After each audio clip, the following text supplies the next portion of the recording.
From PNC Park in Pittsburgh, Chicago Cubs baseball on the air here on NBC Sports Chicago. They'll go for the 3-game series sweep. The Cubs have won 3 in a row. The Pirates have dropped their last 4.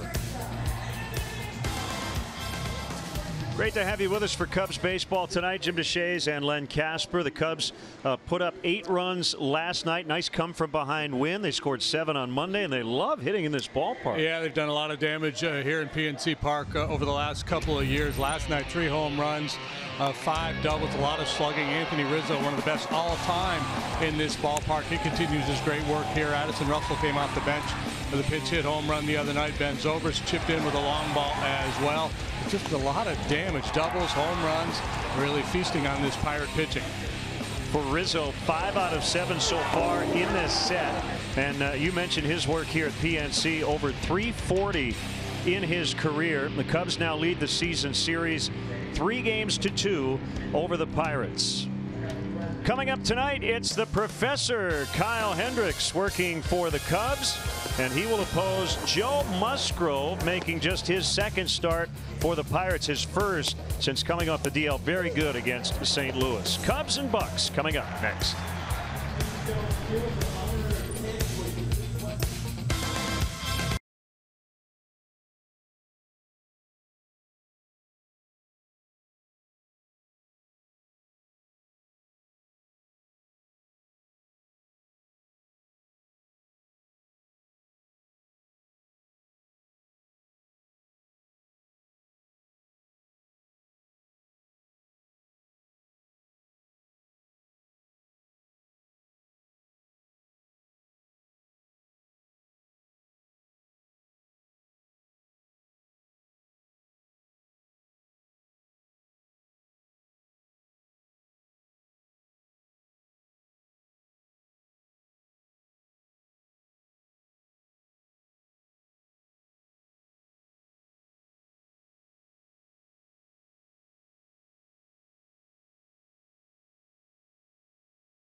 Chicago is brought to you in part by Lexus, who encourages you to experience amazing. Blue Cross and Blue Shield of Illinois, through it all. Ford, who invites you to go further in their fuel-efficient vehicles. Check out our entire lineup at your local Ford store or buyfordnow.com. Menards, save big money at Menards. And by Southwest Airlines, low fares, no hidden fees. That's transparency.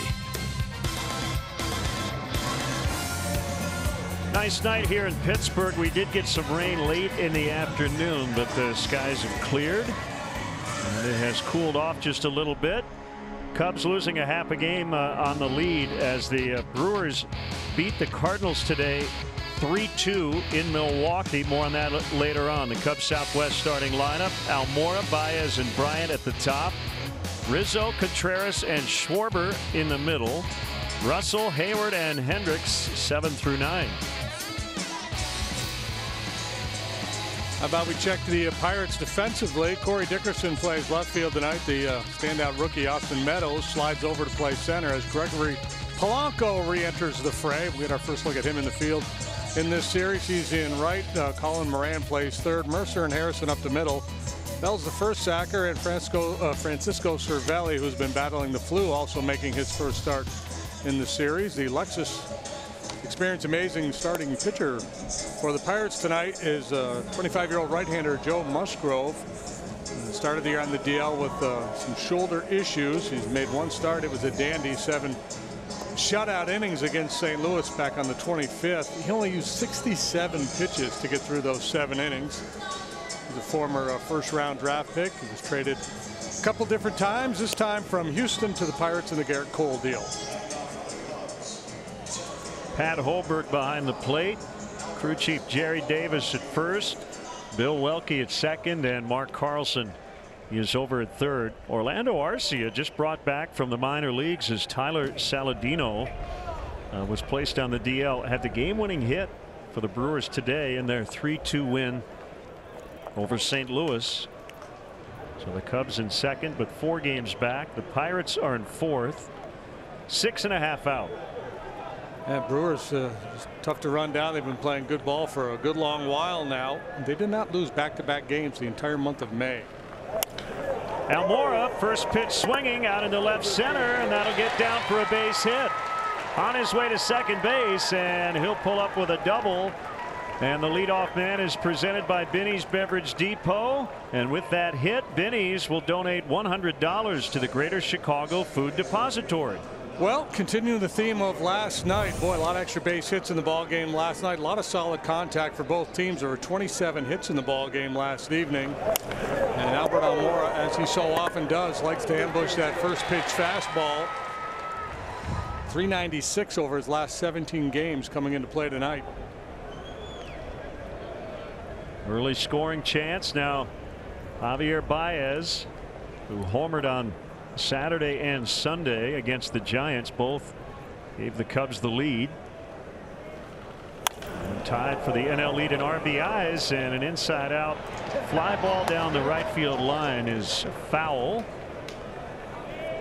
He's got 42 knocked in, tied with Eugenio Suarez.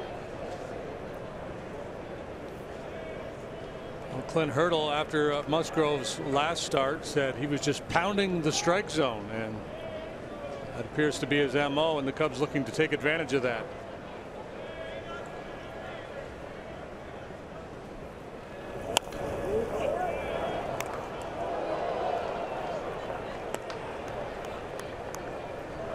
Cubs looking for their 30th win, season best.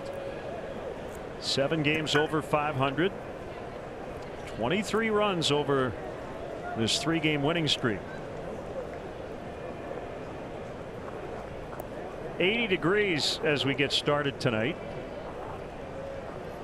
which feels really good.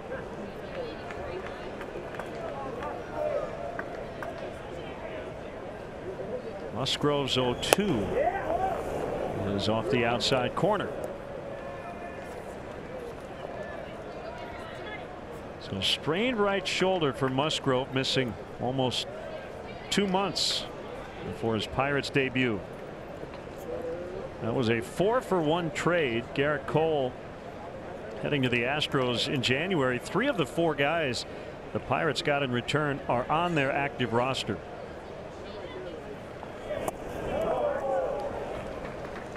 I believe that was his changeup right there. He's got a big arm. He throws hard.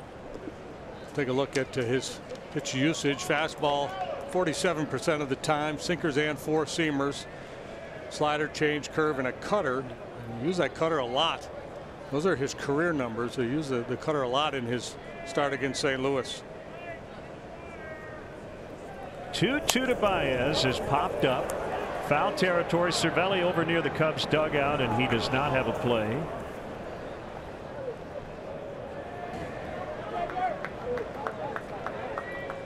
He's a big man, Musgrove, 6'5", 265. He's from the San Diego area. Blue Jays drafted him supplemental pick after the first round, number 46 overall in 2011.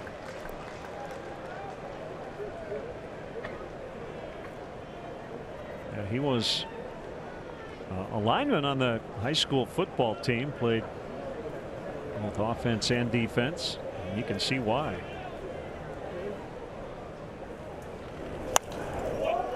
Baez hangs in there.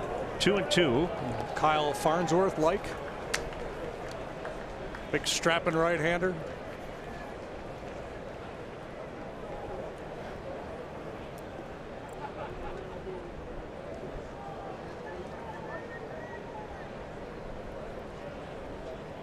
I'll be having a good AB here. See if he can win the battle.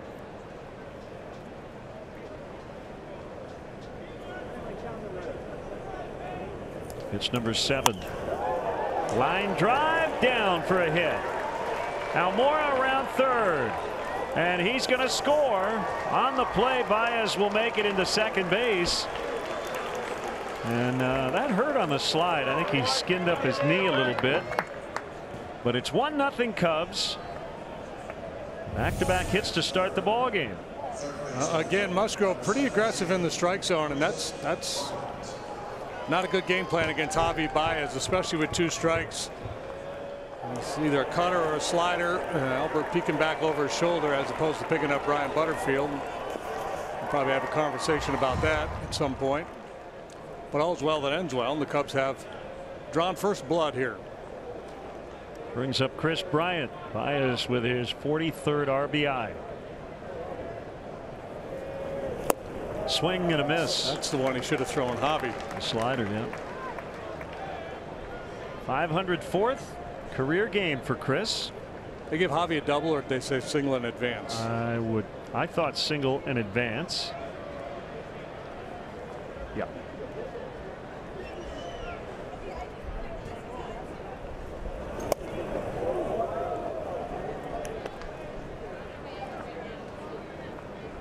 Well, there you go. That RBI pushes him to the top of the leaderboard in the National League, ahead of Eugenio Suarez. What a year he's having. Reds avoided the sweep today, beating the Diamondbacks in Arizona. Hopped up. And Musgrove is called off by Moran. That is the first out of the ball game.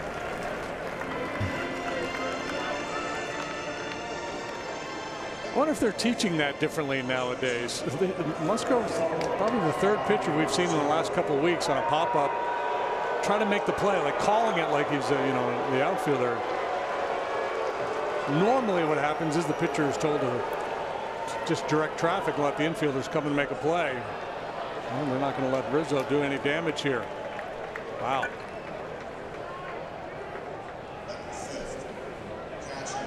So that's the 4th walk he's taken in the series, and it brings up Contreras. By the way, Suarez did not get a run today and had 3 more hits for the Reds, so he and Baez are tied.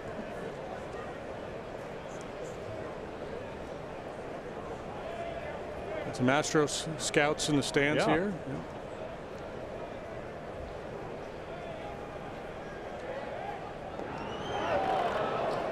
Baez just got back in. Well, Contreras hits the ball on the ground a lot, so I'm sure a couple of things in play there. One, Rizzo's swinging it well. Hurdle's probably sick of seeing Anthony beat him. And 2, obviously, we got a guy who hits the ball on the ground a fair bit. The double plays in play. There's Astro people all over this ball. Yeah, I wonder what that's all about. Maybe they're looking for an autograph from a former Astro. Maybe their flight to New York got diverted. Or maybe they're just big Joe Musgrove fans.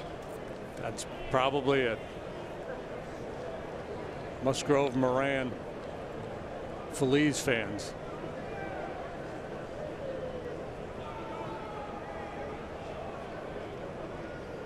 The pitch to Contreras is ball 1.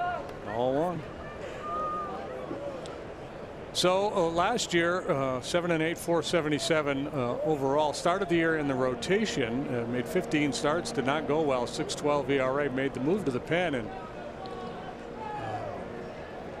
there's a plan B for Musgrove, obviously, if things don't work out as a starter, because he was really good out of the pen.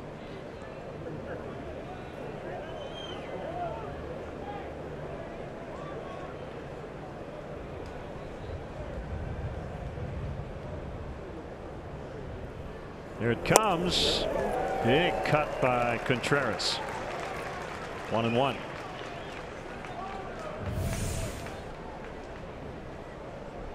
Just a little bit late getting that foot down.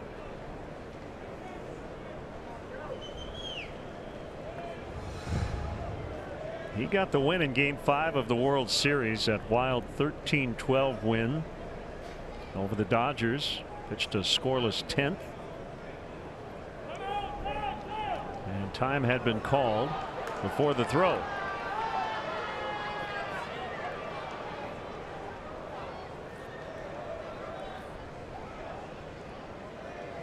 And the way they have their infielders deployed, it allows Harrison to keep a very close watch on Baez without compromising his position on the field.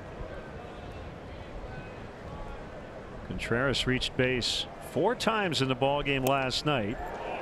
Checked his swing. Pitch is off the inside.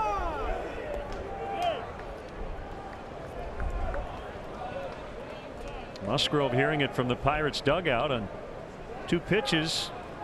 Musgrove has not gotten here in this sequence.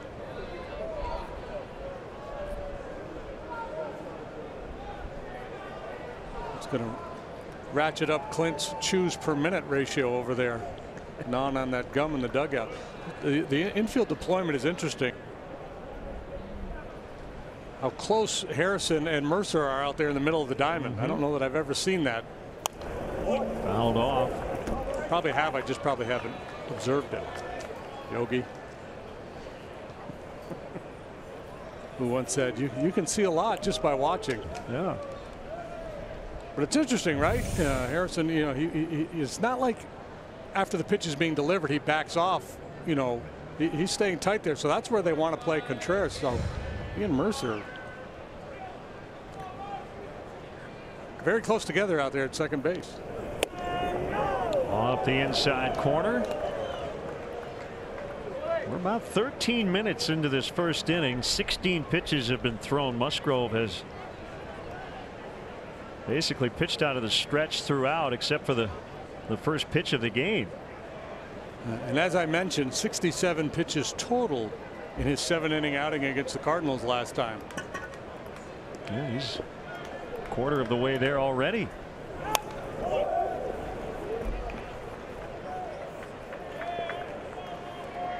Kyle Schwarber on deck.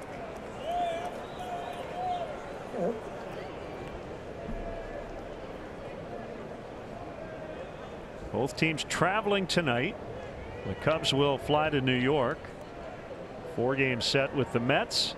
The Pirates will head to St. Louis for the weekend. 4 against the Cardinals.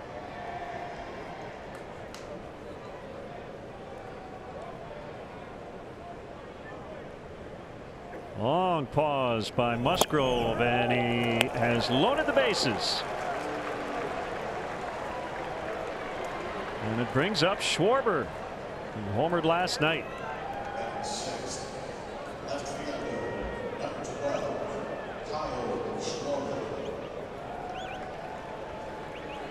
Boy, what an opportunity. Put a big fat crooked number on the board here and send Kyle Hendricks out to the mound with a comfortable lead. 3 homers in May for Kyle, all coming in the last 7 games. Schwarber, that is, not Hendricks.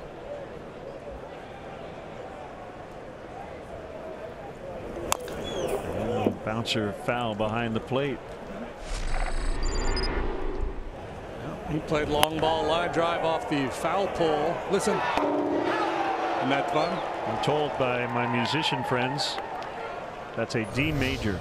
Is that right? Yeah.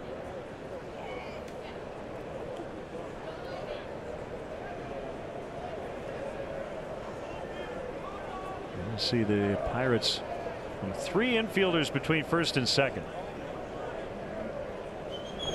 Swing and a miss.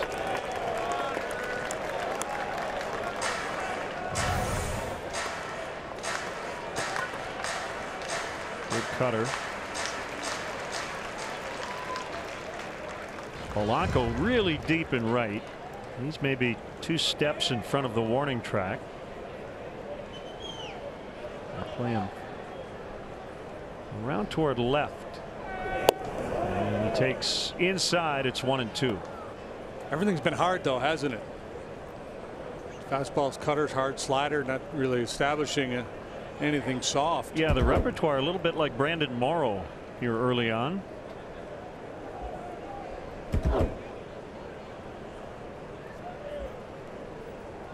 Already 1-0. Called. Strike 3. Yeah, big pitch. Going to leave it up to Addison Russell. Backdoor slider gets on top of it, makes it a little softer, and it settles over the outside corner. So Musgrove makes a huge pitch. And now a chance for Russell to pick up Schwarber. Russell had a deceiving 0 for 5 last night. Great approach all night. He had 2 hits off the bench, including a homer on Monday. A more straight up alignment on the infield here with 2 outs. Meadows tries to take away the alley in right center. And the pitch is a fastball downstairs for ball 1.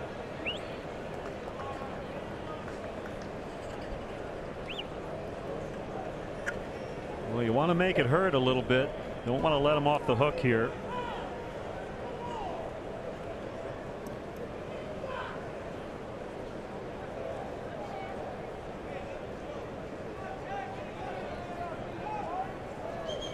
Now 1-1.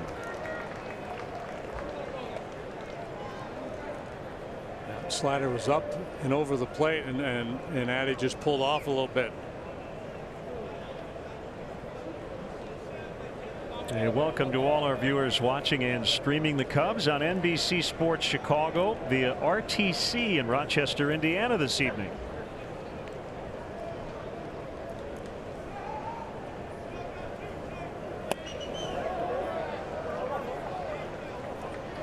Cervelli arguing that that ball was tipped. It sounded like it was, didn't it? And Pat Hoberg with a shrug of the shoulders. I can't call it if I didn't hear it. Yeah, I think that was a foul tip. So that could be a huge swing pitch. Instead of 1-2, it's 2-1. Addy's not going to argue with the home plate umpire on that one.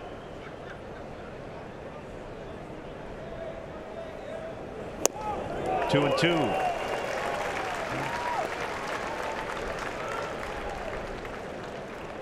Nothing else. They're taking a pretty good bite out of him here. 26 pitches, a lot of energy used by Musgrove.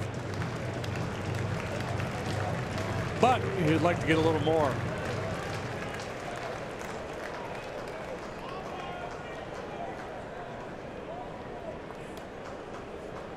As a sign from Cervelli. Sets up shop toward the outside. Swing and a miss. Musgrove limits the damage. The Cubs get 1 and leave the bases loaded.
Starting lineup. They have not walked yet in this series. Harrison, Meadows, and Cervelli at the top. First action in the set for the Pirates veteran catcher Bell. Dickerson, Moran occupy the middle. Gregory Polanco, 2-homer game at Wrigley Field on April 12th.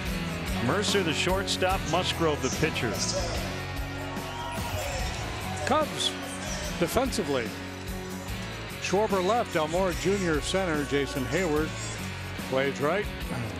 Bryant Russell, Baez, Rizzo third to first. Contreras behind the plate. Errorless balls so far in this series here in Pittsburgh. And our Lexus experienced amazing starting pitcher for the Cubs is Kyle Hendricks. He's making his 11th start, and he's been rock solid. 4-3 with a 3.16 earned run average. He's only walked 13 men in 62 2/3. He has allowed 10 home runs. That's been the only real blemish on his record. And how does he get after it? Fastball, more sinkers than four-seamers, but occasionally he'll elevate that four-seam fastball. One of the best changeups in the game. And a little show you curveball every now and then, usually later on in the game. A strike on Harrison. So the Cubs have not committed an error and have not surrendered a walk in the series, and you'd expect to win when those things are done, right? Yeah. Catch the ball, don't give him any freebies. 1-1 on Harrison. To give any quarter to a struggling team. The Pirates have won just twice in their last 10 ball games. Dropping from a first place with a half-game lead to fourth place, 6 games back in the division. Well, 6.5 now that Milwaukee won this afternoon. Harrison 1 for 9 in the series. Slightly closed stance. And a fly ball out into deep right. And that is gone. A leadoff homer for Harrison. So the home run ball has been the one thing that's really hurt Kyle here in the early going. Yeah, and sometimes it's just a byproduct of being aggressive in certain game situations. Sometimes it's to make mistakes out over the plate, and sometimes you just got to tip your hat to the opposing hitter. And this is one of those times. It's on the plate, but it's down, and Harrison rides it out of here the other way, showing very impressive power to the opposite field. There's the Ford home run replay, number 2 on the year for Harrison.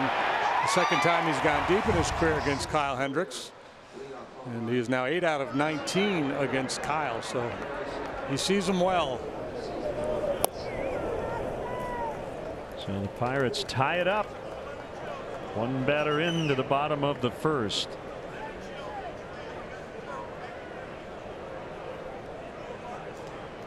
Home run percentage going into this start 4%.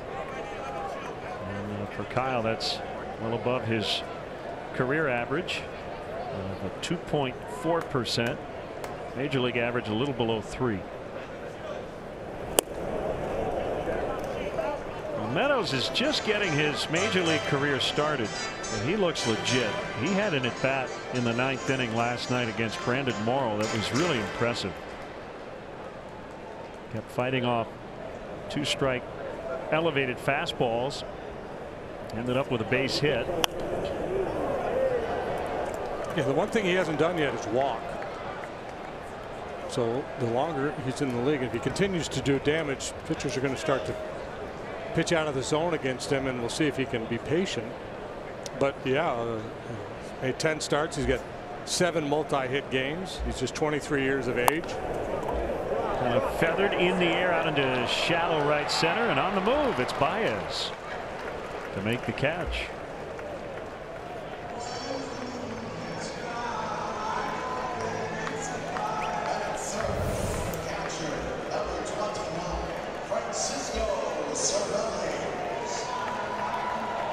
He gives you the double wave. That means he's taking it. Cervelli missed 3 games due to illness. Big series at Wrigley Field in April. 6 hits, including a triple, 2 home runs, and 7 knocked in. He leads all catchers with his .947 on base plus slugging. Yeah, 7 home runs ties his career high. He hit 7 home runs in 2015. That was in 510 plate appearances. And I'm guessing he's buying into this launch angle revolution because he's hitting the ball in the air way more than he did last year. Only played half a season last year due to injury. Fly ball rate is up over 20% last year to this. That's a huge increase. Pretty shrewd move to have him come in and replace Russell Martin. He's been really good for them. Rizzo will take this one. Shortstop Russell Martin. Is he playing short? He played short the other day. I know he played left the other day too. He played short for Team Canada in the yes. What do they call it? The World Cup. It's not the World Cup. Yeah, World Baseball Classic. By the way, Russell Martin hitting 160-ish. It's a real slow start at the plate. Josh Bell takes low.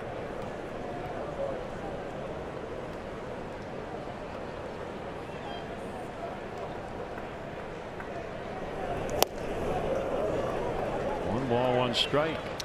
This is start number 12 for Kyle against the Pirates in his career. He's 4-3 with a .321. Since the beginning of the 2016 season, he's 4-2 with a 1.69 against the Buccos. Lost to them at Wrigley on April 12th. Numbers weren't bad. He gave up a homer to Gregory Polanco in that game. And Polanco back in their lineup after sitting out the first 2 days. His last 3 starts in this ballpark, 6 scoreless, 6 scoreless, 6 2/3, 2 runs. The last one coming September of last year.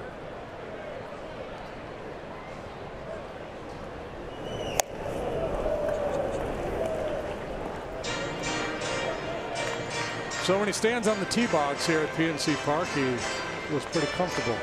He's going to hit a good tee shot. He actually gave up 2 homers in that game at Wrigley. Adam Frazier also got him. And Bell in the air. Schwarber in then back. And that's it for the Pirates. Harrison with a leadoff homer to the opposite field. It's 1-1 after an inning.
Look forward to the whole crew moment later on in tonight's game. Len and JD and our NBC Sports Chicago crew here in Pittsburgh. Mark Brady, Dave Turner, Vince Lodel. and company. Jason Hayward leading off the Cubs second. He had 3 hits last night, including a double. Looking at some of his numbers before the game, he's walked 14 times, has only struck out 16.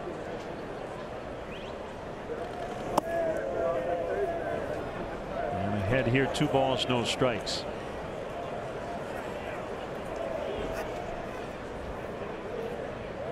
Injuries have been a problem for Musgrove throughout his minor and major league career. Shoulder, elbow, reconstructive collarbone surgery. Laced out into left center for a base hit.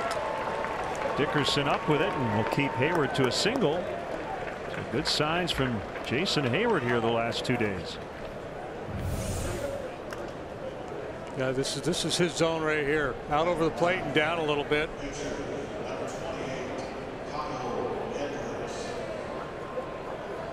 Let's see if Kyle Hendricks can help his cause like John Lester did with 2 hits last night. 2 for 23 with a double and an RBI. Moran plays in on the grass. Bell, I'm sure, ready to charge from first as well.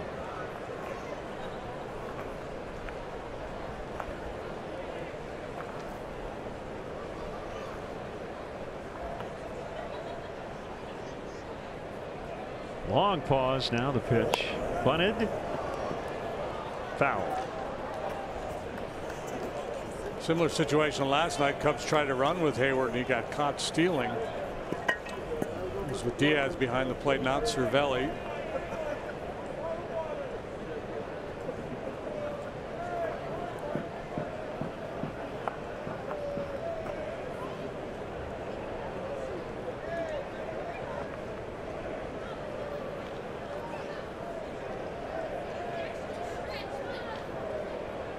This year, Cervelli's been better than average throwing out would-be base stealers. Oh my, don't bunt that one. I think he didn't pop it up. He's got one more shot at it.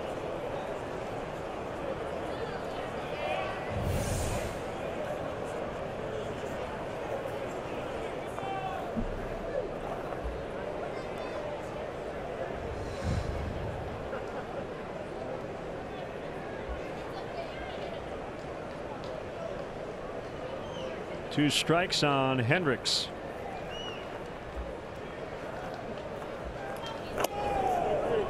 Called strike 3.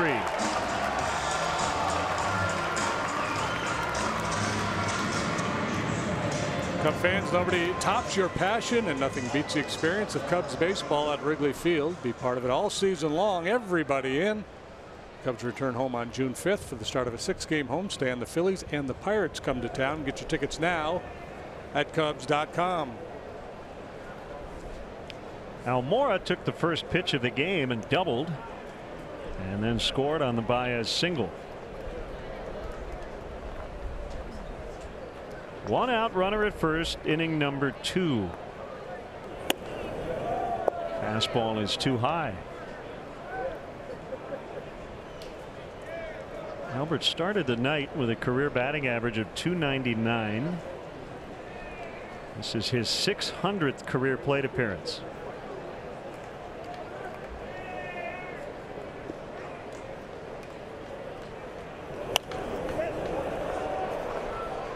Foul pop back out of play.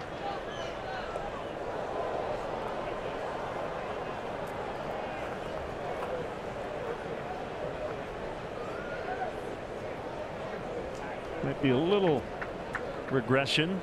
There's John Lester. As Albert's batting average on balls and plays around .380. That typically is a hard number to sustain for a full season.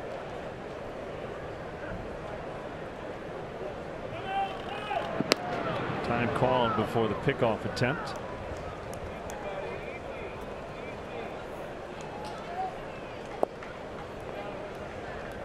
Our Old Dominion bringing his best. Let's see what Almora has done over his last 19. And played a Gold Glove center field as well. And back to John Lester.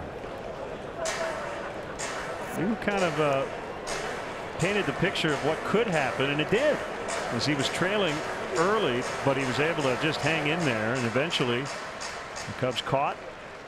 The Pirates took the lead and won the game 8-6. Yeah, I give up 4 runs on 8 hits and a lot of hard contact early, and it was a game where he just kind of hung in there and battled.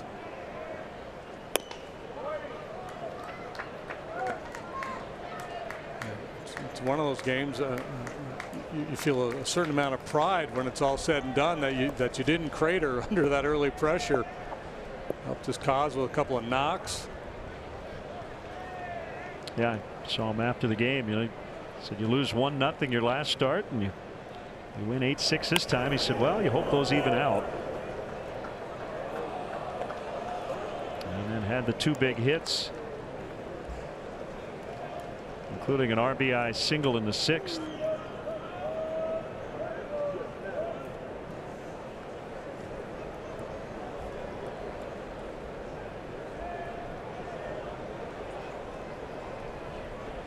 Two balls, 2 strikes on Almora. And a fly ball foul down the left field line to the seats. Another small crowd here tonight. Over 19,000 Monday afternoon on the holiday. 11,475 last night.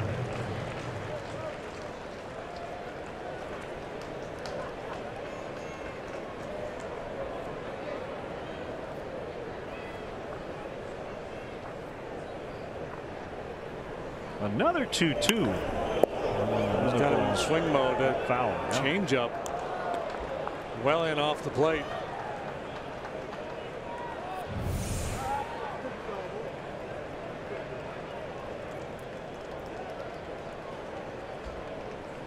I don't think he's trying to go in with that pitch.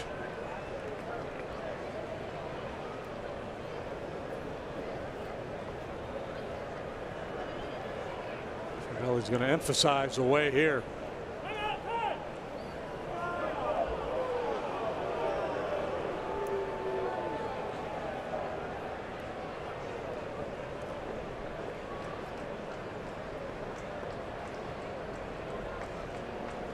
Already at 40 pitches and has only recorded 4 outs. Remember when you were a kid watching baseball and that would happen to the guy would step out at the last minute and everybody would ooh and ah and get mad and you'd say, boy, a pitcher could get hurt like that. Have you ever seen a pitcher get hurt like that? No. No. Could be 2. There's 1, and that's it. Almora easily able to beat the relay throw.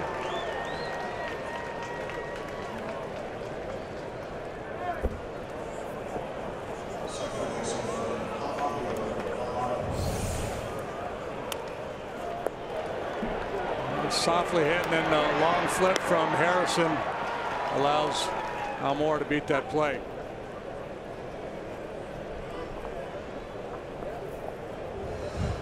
Baez with the RBI hit in the 1st inning.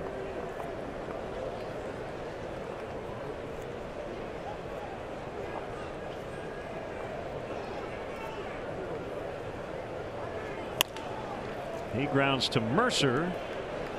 And Almora is out at second. 1-1 after an inning and a half.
Show me the Chicago Cubs into your X1 voice remote and get live team stats on your TV.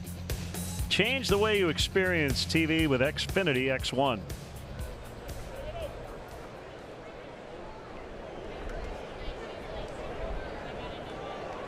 Corey Dickerson comes in at 309, takes a strike from Hendricks. 1 for 4 in the series. Batting 5th tonight for the Pirates. He's got to get a new decal on his helmet. Looks like he's basically erased the current one with the pine tar and all that goo. There's a P, but you can barely see it.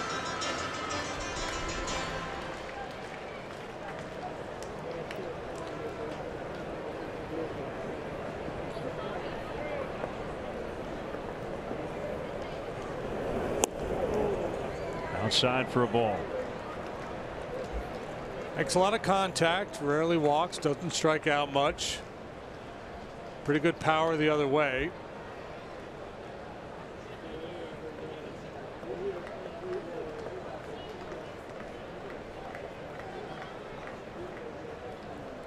Recently turned to 29 as he fouls out of play. All-star last year with Tampa Bay.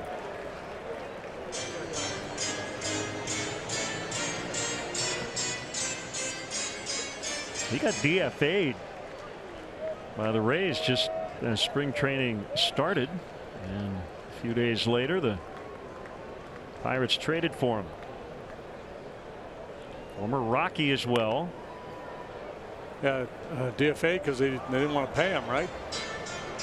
Yeah, due to make about $6 million. Gives you an idea how things are going down in Tampa.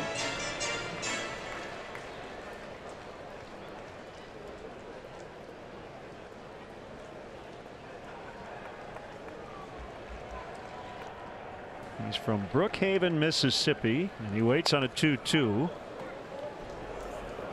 And the count holds.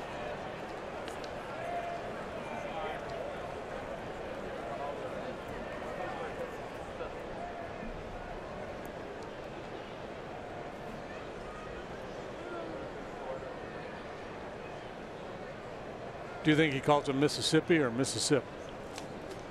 That's a good question.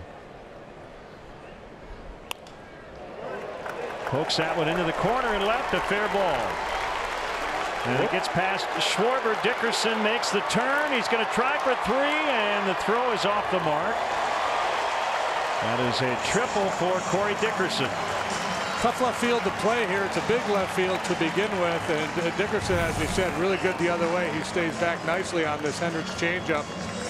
Up being the operative word. This one stays up a little bit, allows Dickerson to just kind of ride it. You see him choked up there, pokes it into the left field corner. Schwarber trying to hustle over to cut it off a little late, then it caroms by him, and that allows Dickerson to get all the way to third base.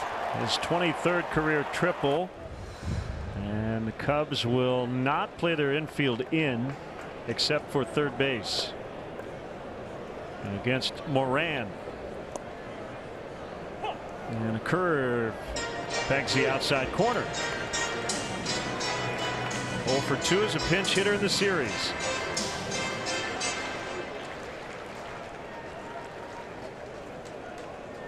Left-handed batters batting just .213 against Kyle coming into this game. Moran taken 4 picks after Chris Bryant in the 2013 draft. He was taken by the Marlins out of University of North Carolina. Traded to Houston. Yeah, KB went number 2 that year. Moran 6, and Meadows went number 9 that season. Could have been. Call. Strike 3. It was. It was indeed. My apologies to Pat Hoberg. It was a nice Harry Carey strikeout call. Could have been. It was. It is.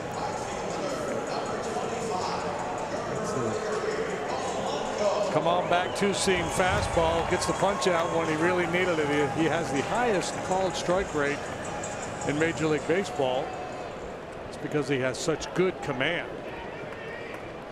So the Cubs asking Bryant to play like a first baseman holding the runner. Infield in.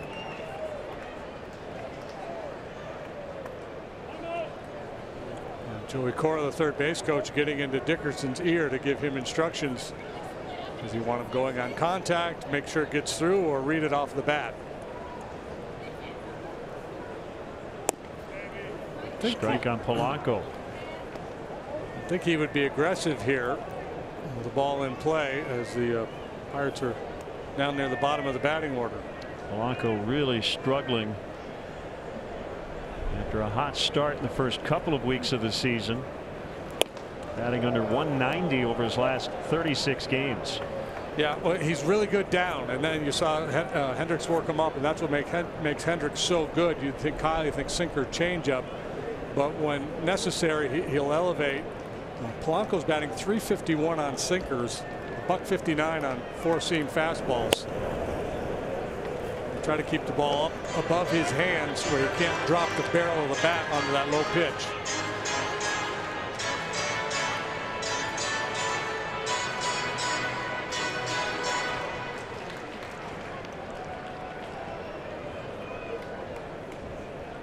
So Polanco in tonight. Marte starts the game on the bench. Meadows in center.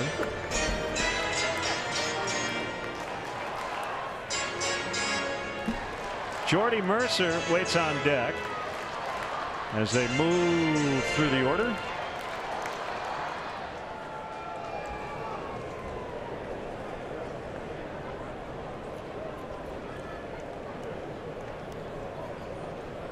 The 3-1 swing and a miss.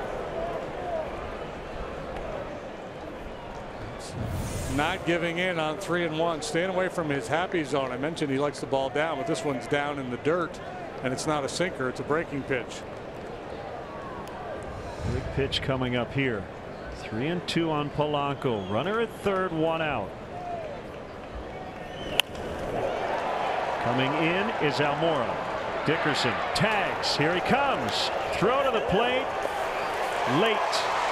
And the Pirates lead 2-1 on a sacrifice fly from Gregory Polanco.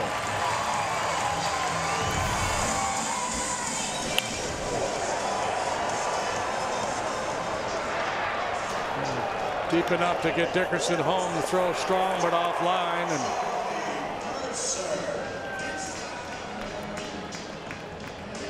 I think Dickerson was a little in between there as to what he wanted to do as he approached home plate. So base is clear with two gone. And the first offer to Mercer just missed. 326 at home. 250 overall.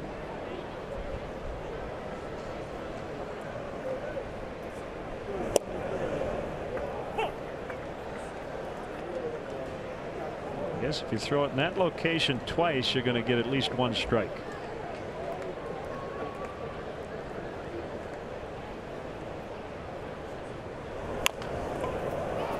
Hendricks in front of the mound will make the play. Pirates have scored in each of the first two innings.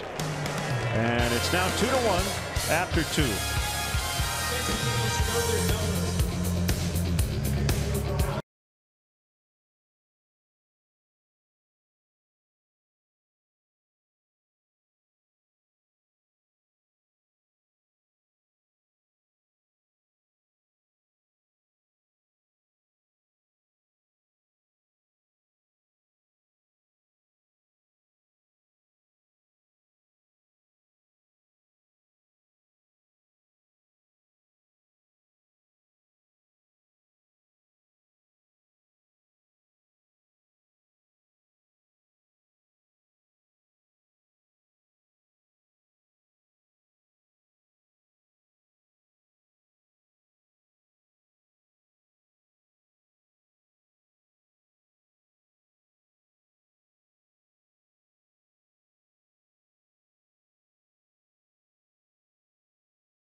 Chicago for a taping of Beer Money presented by Coors Light. Head over to The Whistle, in Oak Lawn at 5 to put your sports trivia knowledge to the test for a chance to take home cash.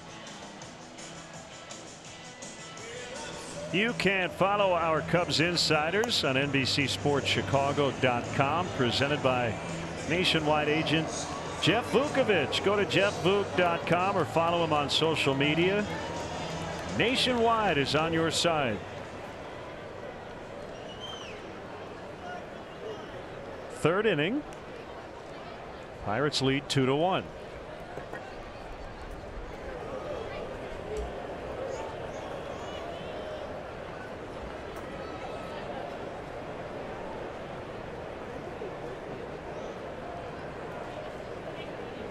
Musgrove to Bryant, and a strike. KB going through a little bit of a funk, just 5 out of his last 29. 371 lifetime hitter against the Pirates, 375 in this ballpark.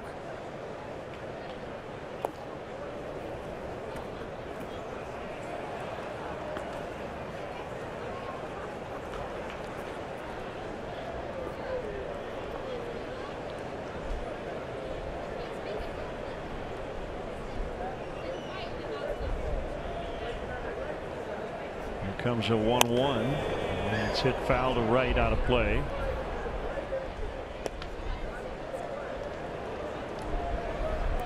This has played 29 games here. Among players with at least 20 ball games in this stadium, only Albert Pujols has a higher batting average by 1 point. Find Anthony Rizzo near the top of that leaderboard as well.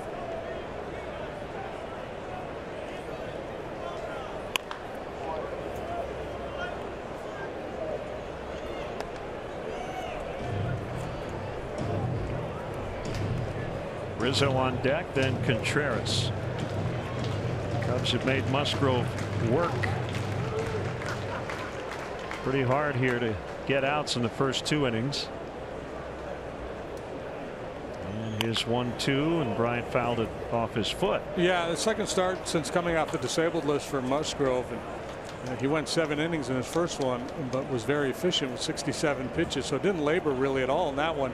That's not the case here tonight, so not be surprised to see a quick hook from Clint Hurdle this evening.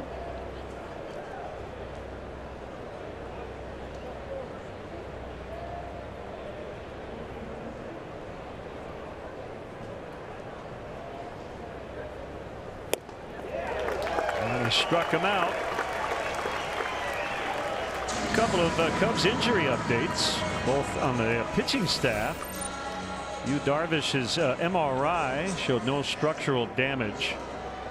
He has some right triceps inflammation, and may or may not join the team in New York, and hopefully will be throwing again within the next few days. So look for Mike Montgomery to make at least one more start, and Carl Edwards Jr. on the DL with the right shoulder inflammation. Corey Mazzoni joins the bullpen. And hopefully that will not be a long stint for CJ. At first blush, that's a big loss since he had been kind of the Cubs' main 8th inning guy. But the Cubs have a lot of good depth in their bullpen and have gotten excellent performances by a lot of different guys. So. Yeah, I would think the trust factor in Cishek, Strop, Dunsing for Joe just as high as it would be for Edwards the way they've been going along. Brian wasn't really good last night, but the whole body of work has been outstanding. So among players with 50 games here, Anthony Rizzo, 342, bested only by Scott Rowland and Albert Pujols. Ground ball to Mercer on the other side of the bag.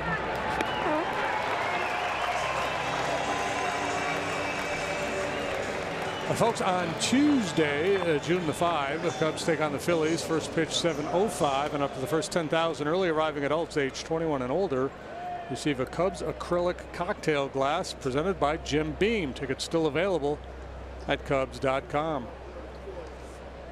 That's a handsome cocktail glass. Musgrove looking for his first 1-2-3 inning. As Contreras takes low. He walked in the first. That loaded the bases. With one out, then Musgrove struck out Schwarber and Russell to get out of it.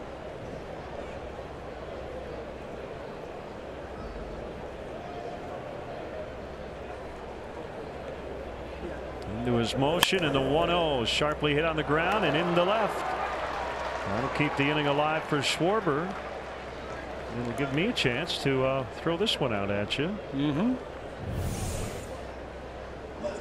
Test your Pirates knowledge. Okay. And I will let you go in whatever direction you'd like to, but I'm wondering how many of these you can name. The last Pirate ... to be the National League home run champ, batting champ, ERA champ, Rookie of the Year, MVP, and Cy Young. Oh, any guesses? There's some good names. There's 1,000 guesses. You want educated guesses? Do it all. There's 2 outs in the inning, so we've got time tonight. I will tell you there are 2 Pirate pitchers who have won the Cy Young. Doug Drabeck won one, didn't he? You got it. See, 1990. He was the last Pirate Cy Young Award winner. They have had 1 Rookie of the Year. Jason Bay, 2004. See, you're way better at this than you think.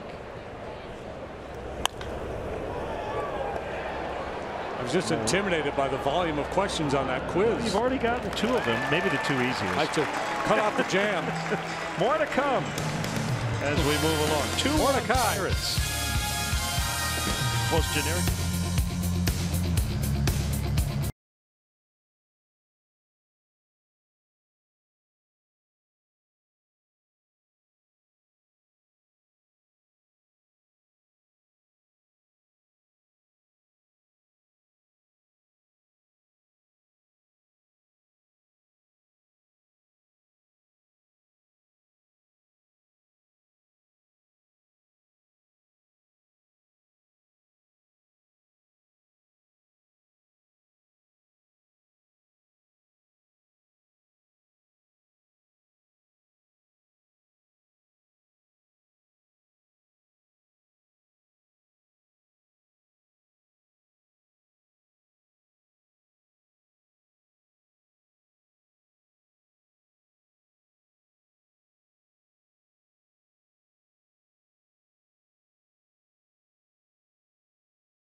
For Lowe's whole team together. Washington Nationals have won 9 in a row on the road. And they got Max Scherzer on the mound in Baltimore tonight. Leading 1-0 as they go to the 4th. Bryce Harper's pretty good. Former Cub player and bench coach Dave Martinez in his first year at the helm. A half a game back of Atlanta starting play tonight. Middle of the second. Mets and Braves 0-0. 2-0 on the pitcher Musgrove, who got his first major league hit in his Pirate debut.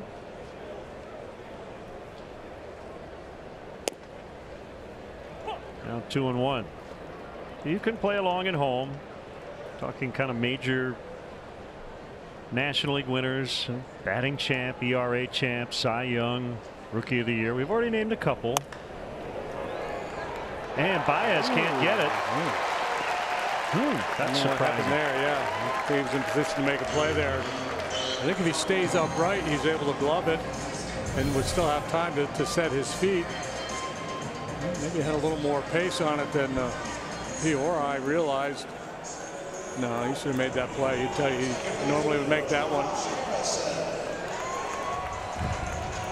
So it's Harrison who hit a home run over the Clemente wall to lead off the first.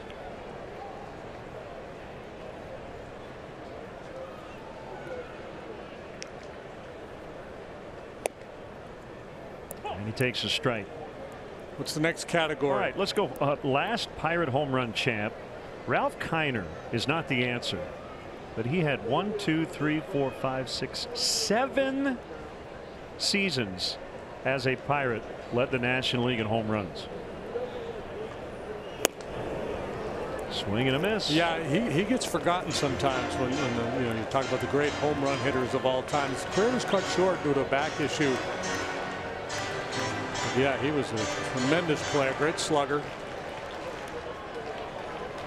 The answer will likely surprise you.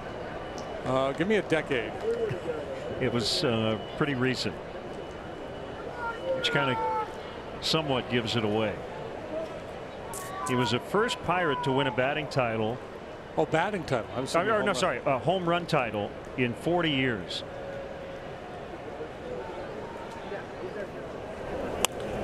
That's a fair ball. They get one, and that'll be it. Double play. Came off the bag. Double play. Double play. And, broke the rules. Came off the bag. Here come the Pirates, and here come the Cubs. And look good for Javi. I think Javi's saying, guys, no big deal. Yeah, they're making peace. Meanwhile, everybody comes from the bullpen, comes sprinting into the fray, only to be told, don't worry, boys, you're not needed. So this clearly, and is Josh Harrison kind of yapping at somebody?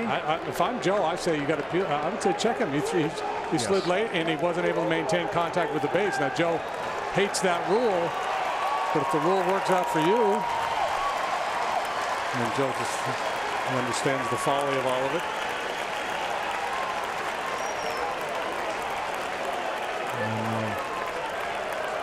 Looked to me like Javi kind of tried to calm things down at some point. I'm with you. He's got to stay on the bag. Yeah, Joe, and the only reason he didn't is because he didn't go further through is because he bumped into Javi. I think that should be a double play.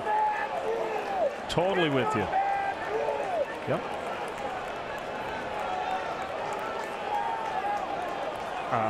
And if he doesn't slam into the bag, yeah, they're going to take a look. Yeah, I think he's going to be out. Musgrove is fortunate he didn't hurt himself. That's I don't know if it's related to Monday or not, but whether it is or not, that's a pretty reckless maneuver by a pitcher, isn't it? Yeah. Well, you mentioned his football background, and big strong kid, and he's a good athlete.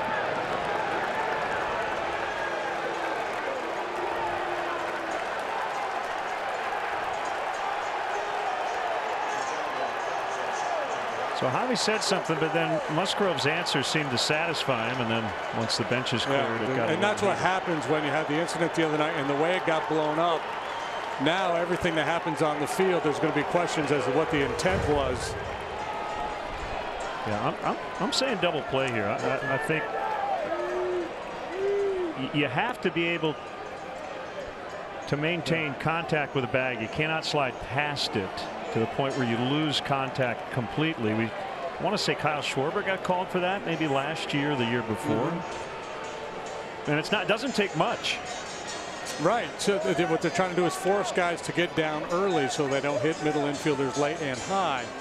And if you don't get down early, it's almost impossible to maintain contact with the base with an aggressive slide. Again, this is an old-time baseball, hard-nosed play, but according to the rules, it's not a legal play. And so we rewind the tape to the other night when Anthony, deviated from his path to make contact with the catcher. Old-time baseball play. Major League rules state you cannot do that anymore.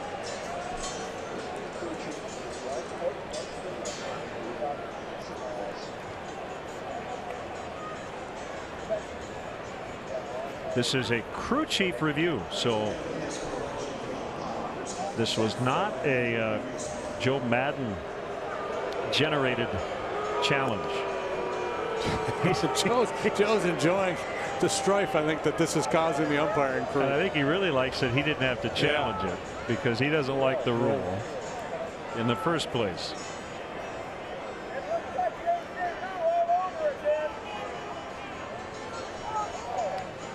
So they're going to tell both managers first, and we'll see the reaction. They're saying it's not a reviewable play.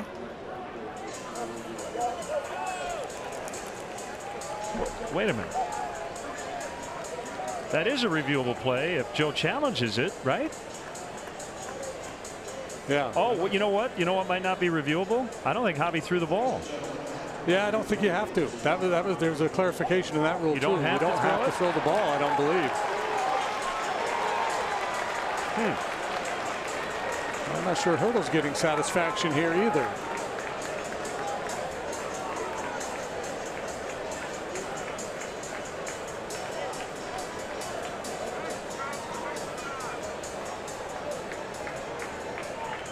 I don't know. What about it is not reviewable?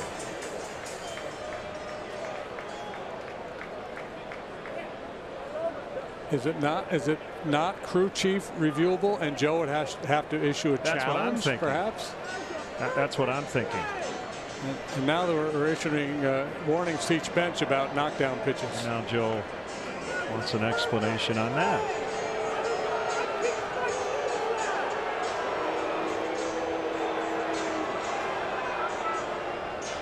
He's having some fun with Jerry.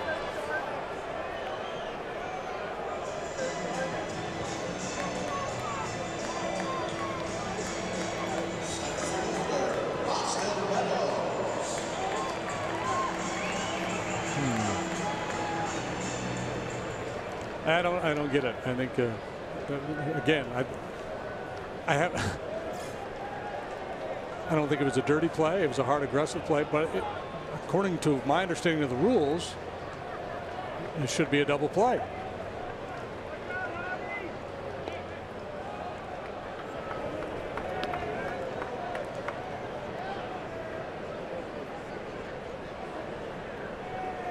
Well, hopefully we will get an explanation. Yeah, once again, hey MLB, wire up these umpires so they can make announcements. Close. Harrison got back in. Or hire Ad Hockley to do it.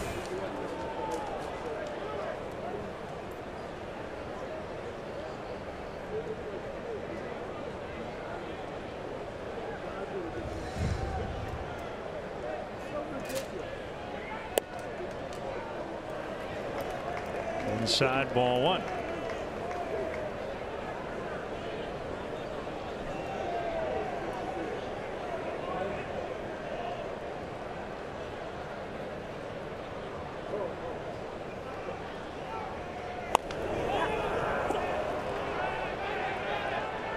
Four Cubs in the area and a collision. Rizzo made the grab, and hopefully everybody's all right. They would have gotten an out either way, as Harrison's still at first.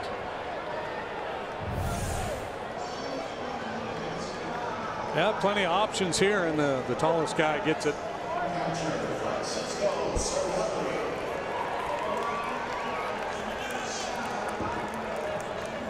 Good dismount by Addy.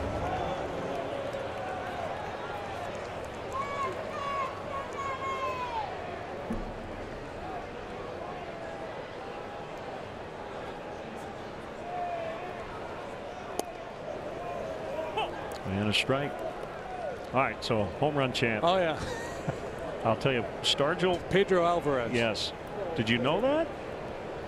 Little Bird might have mentioned Vanderbilt in 36 in 2013. He was the most previous Pirate home run champ. Huge jump. Runner takes off. Harrison, ball hit in the air, and it is Albert Almora to make the catch. That was interesting. 2-1 Pirates after 3.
Baseball as NBC Sports Chicago hosts a Miller Lite viewing party at Rizzo's Bar and Inn in Wrigleyville. Watch the Cubs take on the Mets and enjoy free giveaways.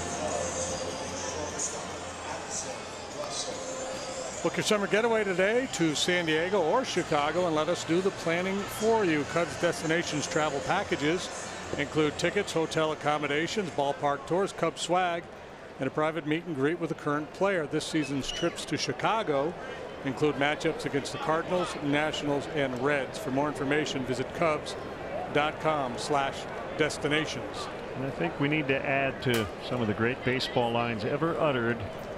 After review, it's not reviewable. Musgrove to Russell, and he rifles one into right. Leadoff single here in the fourth. And there's the start.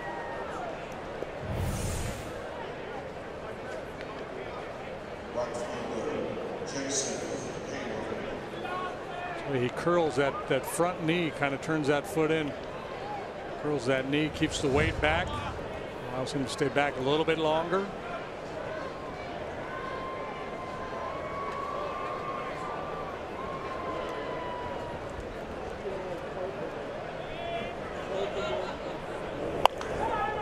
Hit a ton and foul. Cubs trail by a run. Fourth inning. The Pittsburgh Pirates since 1900 have had 25 NL batting champions. Honus Wagner. Honus Wagner did it many times. So did Clemente.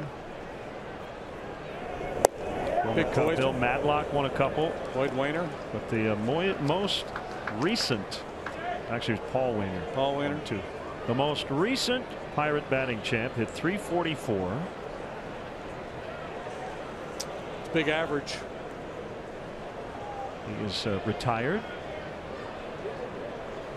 Oh, you know what? How about Freddie Sanchez? Freddie Sanchez in 2006. You got it. Yeah, he didn't slug much. He didn't walk, but he could hit. He could put bat on ball. Okay, you got two categories left: MVP and ERA champ. And interestingly enough, or not, depending on your perspective, the ERA champ, you have to go back further into history than any of the other categories for the last one in Pirates history. It's not Elroy Face, is it, the reliever? No. And not qualified, although he did pitch a lot of innings. I think he won 18 games out of the bullpen. 1-1. This is low. It's funny, the Pirates over the many years, when you think Pirates, you think hitters more than pitchers. You do. Yeah. But yeah, I've got a kind of a vague notion floating around my brain. I can't pull the name up. Like late 50s, early 60s? A little later. Since 1956, they've only had one ERA champ. Bob Friend in 1955. This guy came well after that. Yeah, I was thinking of a Friend. It was kind of that era is what I was thinking.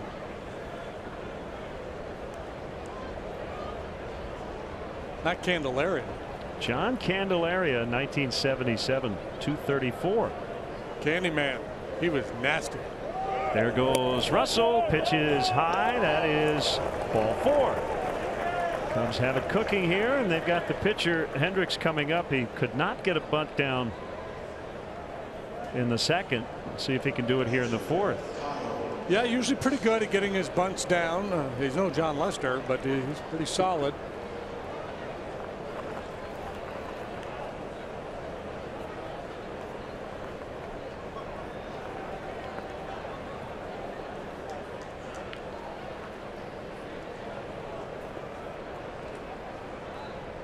Guys on the bases move well. Doesn't need to be a perfect bunt. Ideally in this situation, you'd like the third baseman to have to come in and make a play.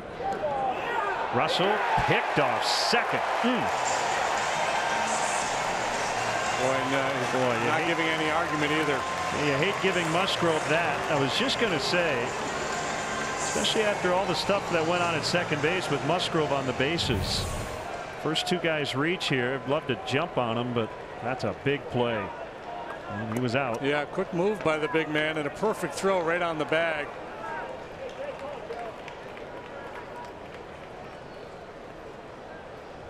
Still could be a bunt spot. And a man at first and one out.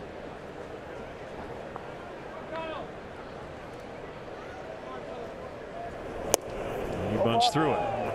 Choppy with that effort. 5 Pirates all time have won a National League MVP crown all over the course of 32 seasons, and only one has won 2. And he was the last guy to do it. Dave Parker? No, he's on the list. It was 1978. Swing and a miss, 0-2. So somebody after Parker won 2 MVPs. Yep. Barry Bonds? Barry Bonds was the last, 90 and 92. Can you name all the MVPs? So you named Parker and Bonds. Stargell. Clemente. Yep, and one more, 1960. Mazeroski? Nope. His double play partner. Dick Groat. Dick Groat. Yeah. So 2 down. That'll bring up Almora. He doubled to start the game. And our high speed action is powered by Xfinity. He'll come around to score on the Baez single.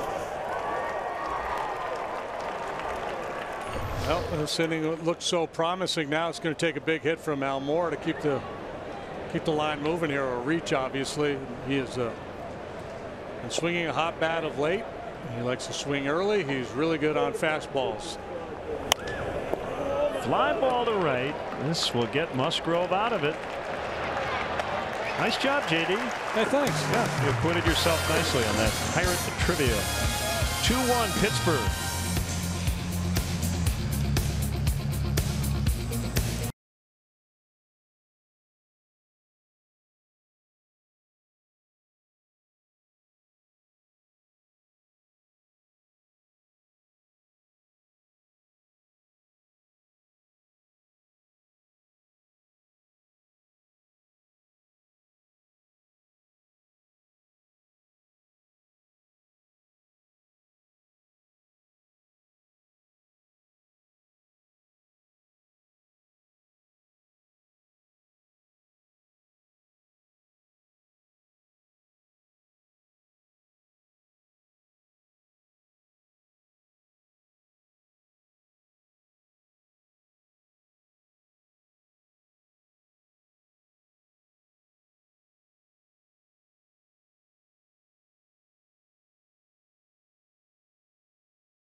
Pitch 7:05, and up to the first 10,000 early arriving fans receive a Wrigley Field scoreboard clock presented by Wintrust. Tickets still available at Cubs.com. Always a exciting young team. 8 games better than 500 entering play today. 1-0 on Josh Bell. So the slide play at second. They determined on the field that Baez did not attempt to turn the double play. So they did a rules check to determine that that play wasn't reviewable. Knocked down by Baez, and he doesn't have time to get Bell. So that's a leadoff single. And the Pirates have had the leadoff man on all 4 innings. In fact, all of their hits have been by the first batter of an inning.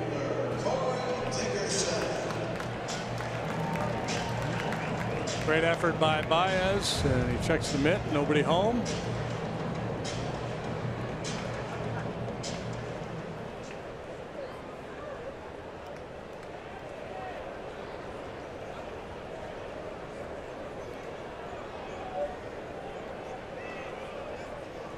Two to 1 Pittsburgh, bottom of the 4th.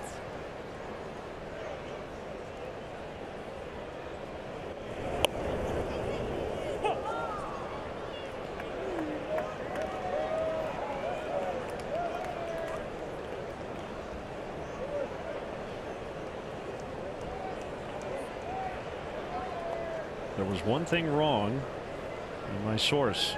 Andrew McCutchen won the MVP in 13. Mistake. It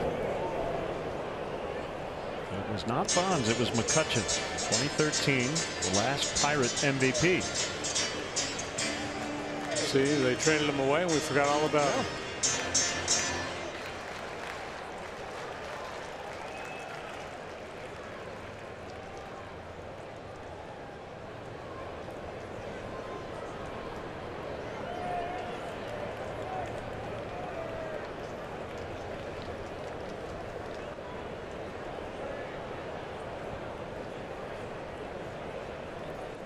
Two strikes on Dickerson. Double play ball. And Russell just threw it out of play. And Dickerson will move to second.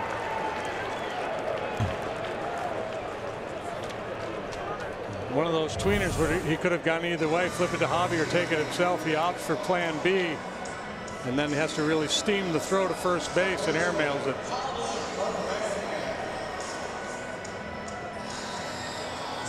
That's a long way to go to make that play.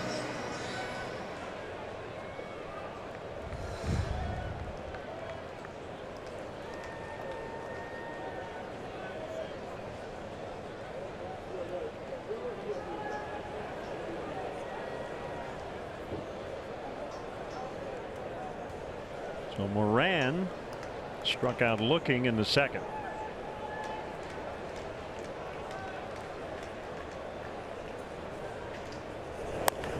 It's a ground ball into right. Dickerson around third. Here's Hayward's throw. Going to be a play. He's out. What a throw. What a tag. Man, we've had some plays in this ball game. You know, initially my thought was Anthony should have left his feet to knock this ball down, but he lets it go and Hayward comes up and fires the straight to Contreras. Let's take a look. Yeah, got him on the lower leg before he could get that right foot to the back of home plate. And this is another one where Dickerson's kind of trying to go around the tag. He might have been better off just going straight to the plate. Yeah. And his foot may have gotten in there before Contreras could have done the swipe. Huge play. Still 2-1.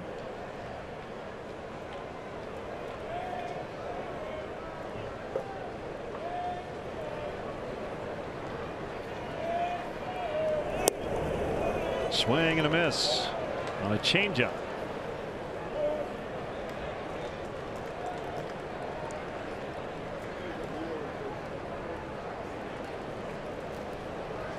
So it seems as though that play at second base, the fact that Baez did not attempt to turn two, was the key factor in that not being reviewable on the slide rule. As Almora makes the catch. Still 2-1 Pirates. Big play defensively by Hayward and Contreras.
Like we promised, it's time for the Miller Lite Hold True moment.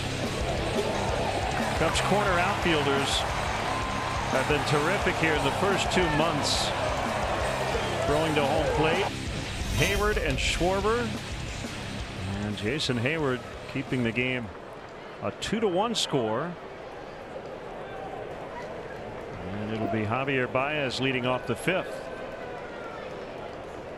I take further issue with the decision on that play at second base, because there's nothing in the rule that talks about the middle infielder having to try to make the throw to first base, unless, and maybe there's an umpire case book where they've clarified that, but not in the actual rule book.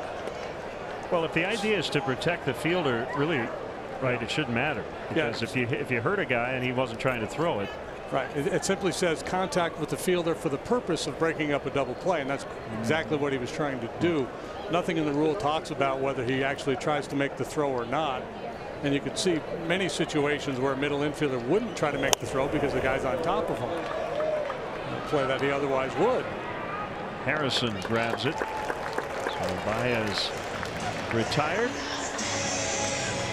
Like I said, I'm just looking at the rule book, and a lot of times there are addendums that the umpires have. They'll have case books where they'll talk about specific plays. After the game, Joe will certainly be asked about this. Madden, I mean, and he might just say, you know what, it was a good hard slide, because as we've discussed, he in general doesn't have any problem with that sort of play, whether it's within the rules currently or not. That'll go 3-1. Right, and I think, but it should be twofold. It was a good hard play. I've got no problem with it, but he probably should have been called out if that's the rule, because it's a disadvantage to my team. Yep.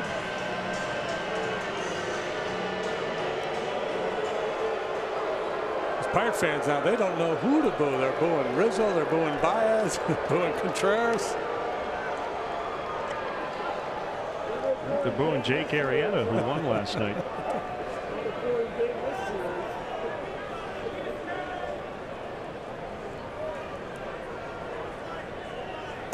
Outside for a ball one. They'd boo Clark the Cub if he showed up.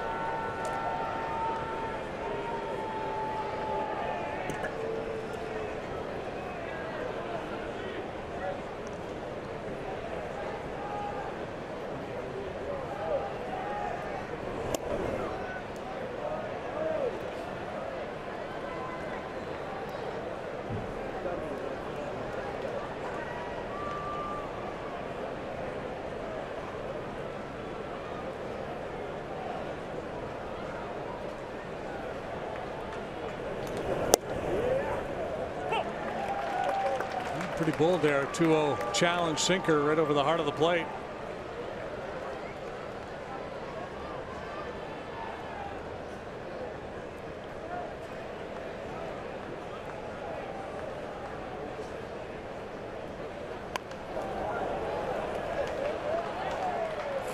Two and two.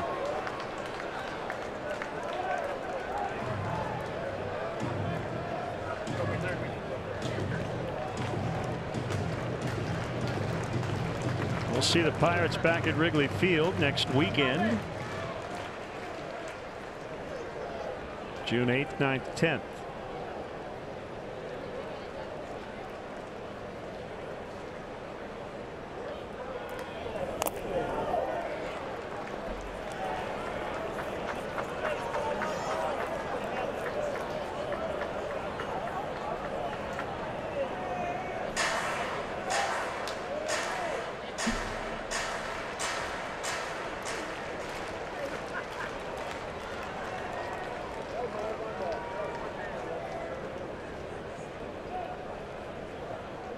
Musgrove shakes off to a changeup, and Rizzo grounds to the shortstop over on that right side. Cubs go in order for the first time tonight, trailing by a run.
Wrigley Field has to offer for your next client, corporate, or family function, like the Budweiser patio located in prime home run territory right down the right field line.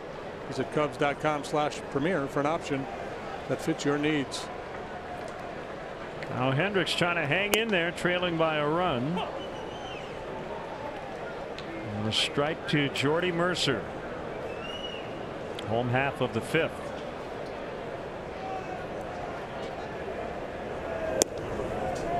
Strike two.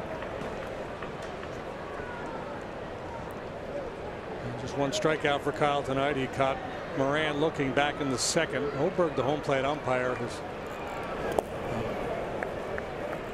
he's not been really bad, and he's not calling the, not missing pitches right over the heart of the plate, but a lot of the borderline pitches have not gone the pitcher's way. Kyle has not allowed more than 3 earned runs in any of his last 8 starts. Line shot, base hit, another leadoff base hit.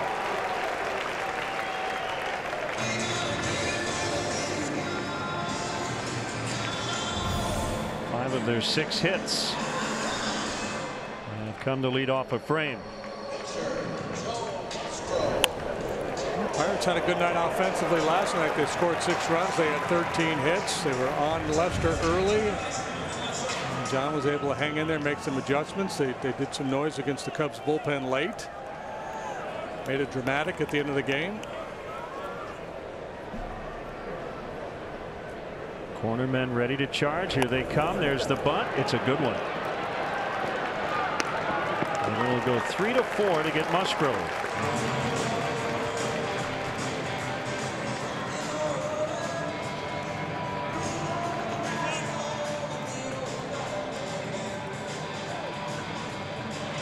And before Harrison bats, Contreras will make the first mound visit of the night for either team.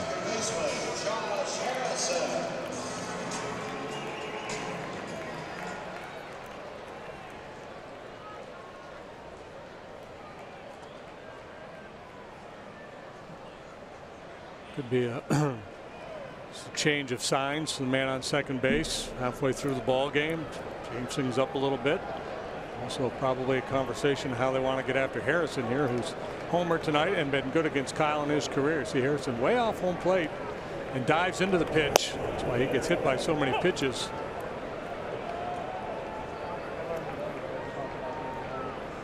Only 1 so far this year, and that put him on the DL.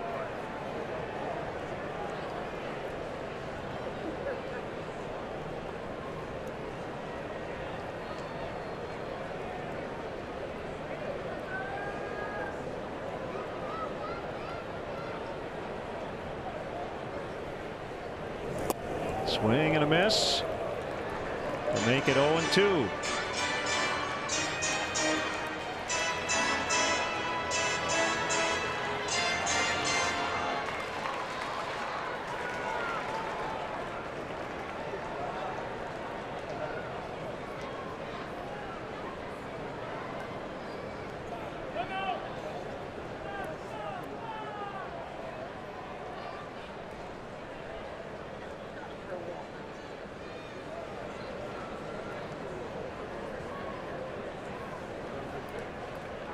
Brewers already won today.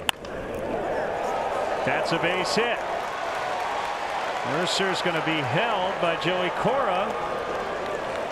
But the throw by Almora missed the cutoff man, and that allowed Harrison to move up. So that takes a double play away.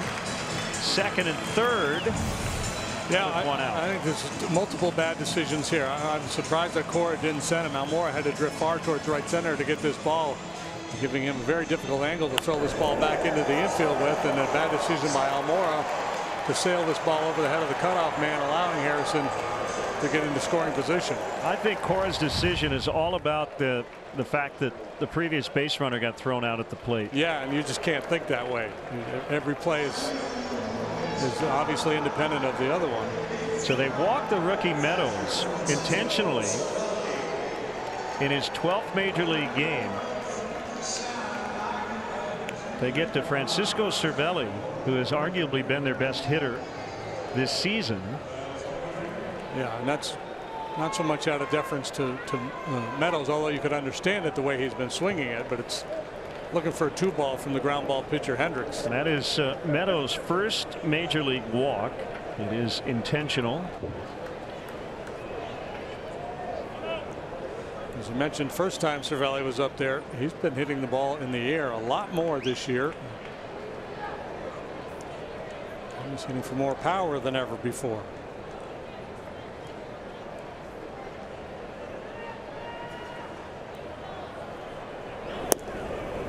That's a strike. This could be a pivotal moment here. We're in the 5th inning. Pirates lead by a run, and they have the bases loaded with 1 out and the number 3 hitter in the lineup at the plate.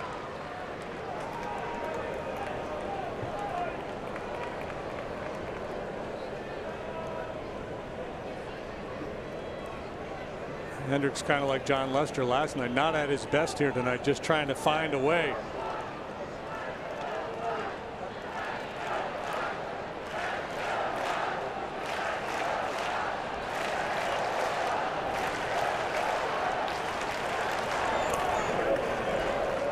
One and one.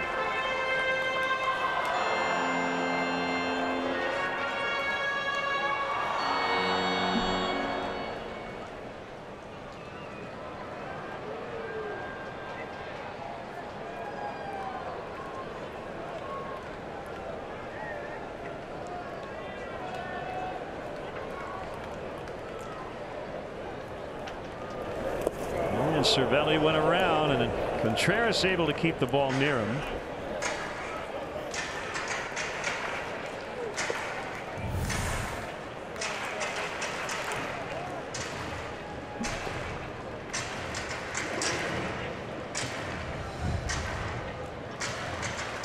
One and 2 on Cervelli.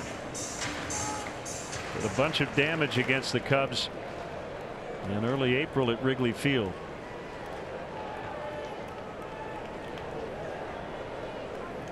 The 1-2 is a little high. See if you could get a chase with the elevated fastball. You'd love the double play ball here, but you take a punch out.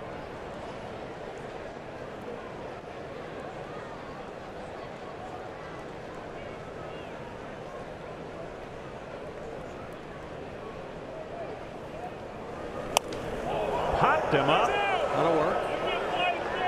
Infield fly rule in effect. Not out of the woods yet, but there are 2 outs, and it brings up Bell.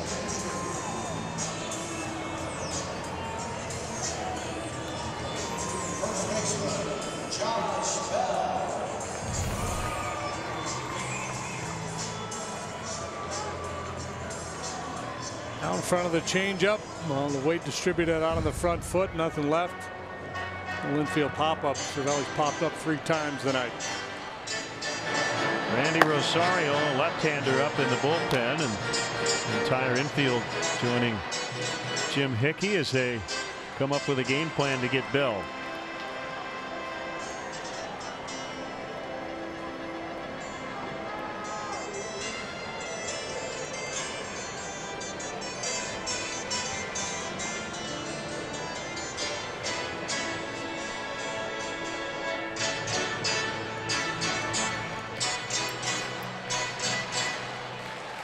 Got a big left-handed hitter in the box. You got a rookie on first base. Would you try a back pick?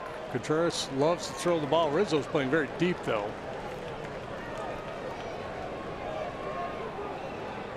Three on, 2 down, 5th inning.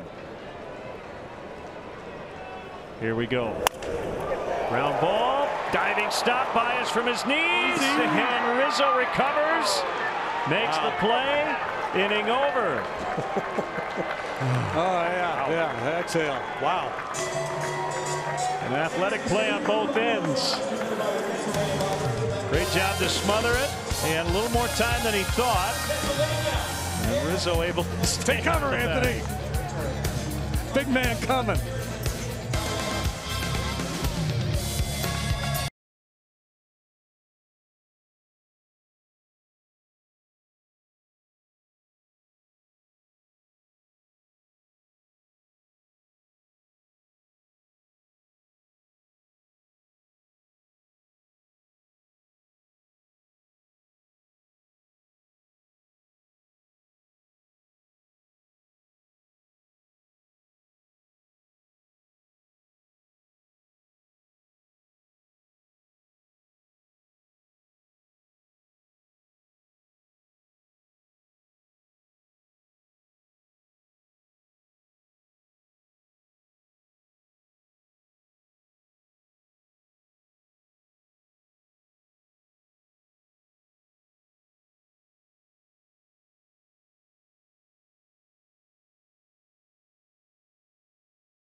Time now for Liberty Mutual Insurance field coverage. Bases loaded, 2 outs, and Baez and Rizzo team up.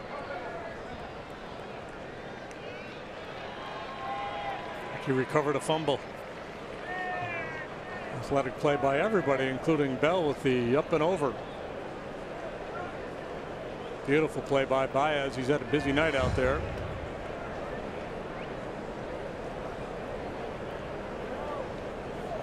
Six times on base the last 2 nights for Contreras. Tonight a walk and a single.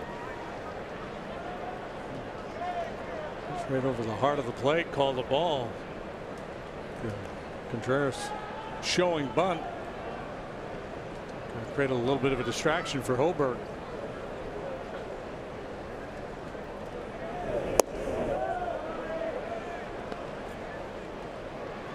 Two misses. At least one by Musgrove. Down 2-0 in the count. Here's his pitch.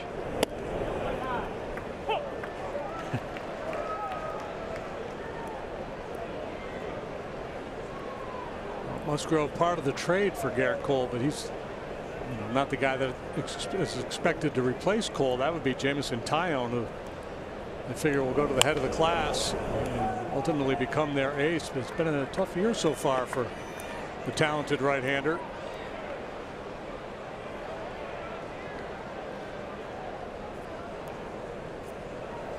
See some real potential with some of the arms they have with Musgrove, Taillon, Glass now, who's now in the bullpen. But if he could ever get things sorted out with his stuff, they could have a powerful rotation. Trevor Williams has pitched well. Toward the middle.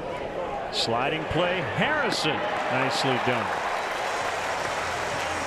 Good positioning there by the Pirates. Yeah, good positioning, quick feet, and a nice play to get Contreras, who, as you know, runs very well. Kind of hoping that one would hit the bag, but it did not, and Harrison got the job done.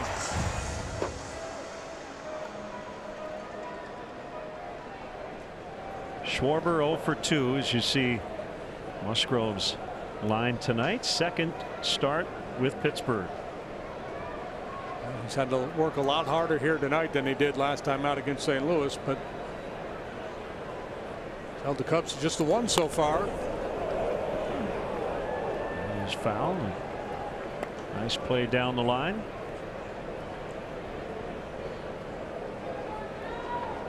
Musgrove started to mix his changeup in a little bit more as this game has moved along.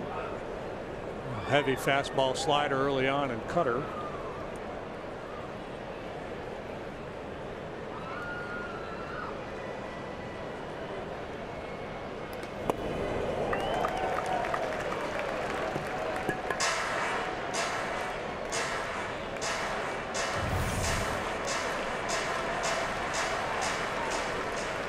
A good changeup.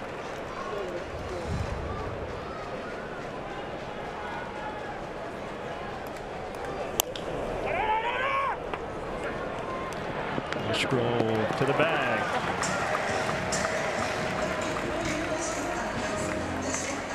Seven consecutive batters retired now by Musgrove.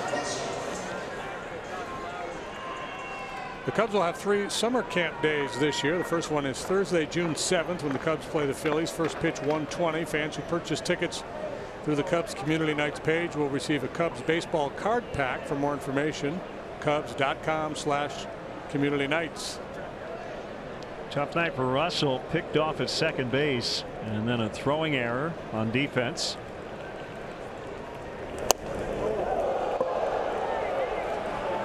Swinging strike. 1 out of 2, struck out first time, singled, and moved to second on the Hayward walk. So the Cubs were really setting up shop in that inning. Hendricks was up there to try to bunt them along, and that's when Addy got picked off, and that inning kind of fizzled.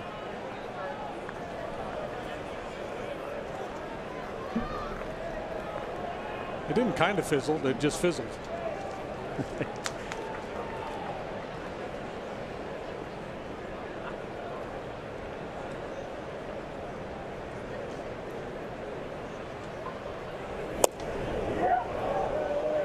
firm. 94 with a little sink.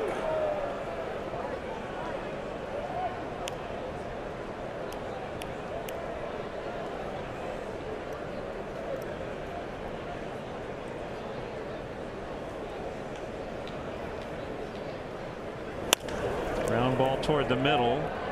Wasn't hit that hard. Gave Harrison a chance to get there, but Russell beats it out. Infield single is 2 for 3.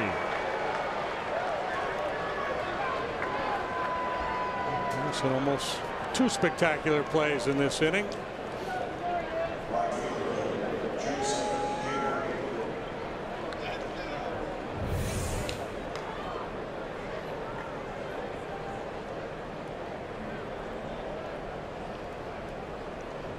Easier play for Mercer, perhaps.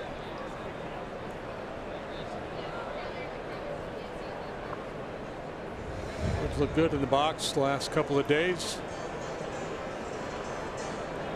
Tommy La Stella is out on deck.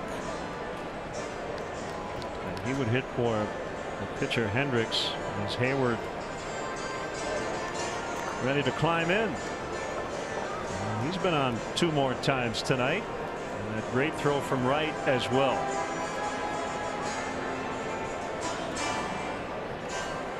Russell's been overshadowed offensively by Baez so far here in these first 2 months, but you look at all the defensive metrics, and Addy's been one of the best defensive shortstops in baseball this season.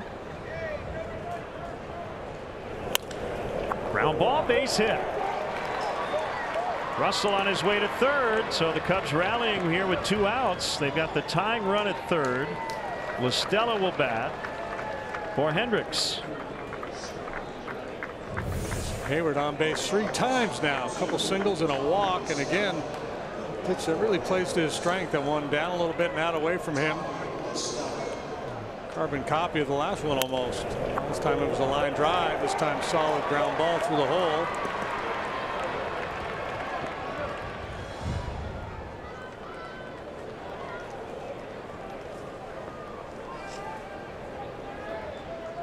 Ray Searage, the pitching coach, out to the mound.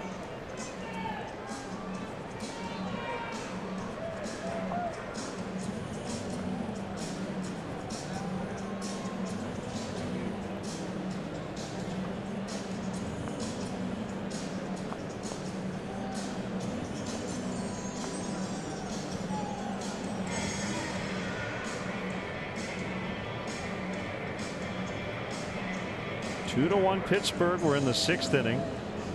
Cubs shut them out on Monday afternoon 7-0. Come from behind 8-6 win last night.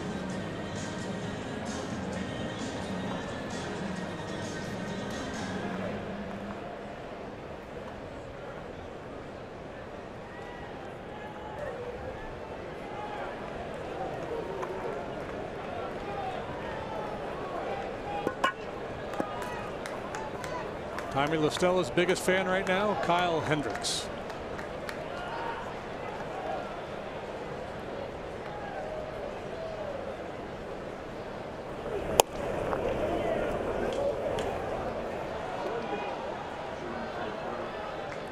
Check out those numbers, folks. 10 out of 23 in the pinch. Plus patience.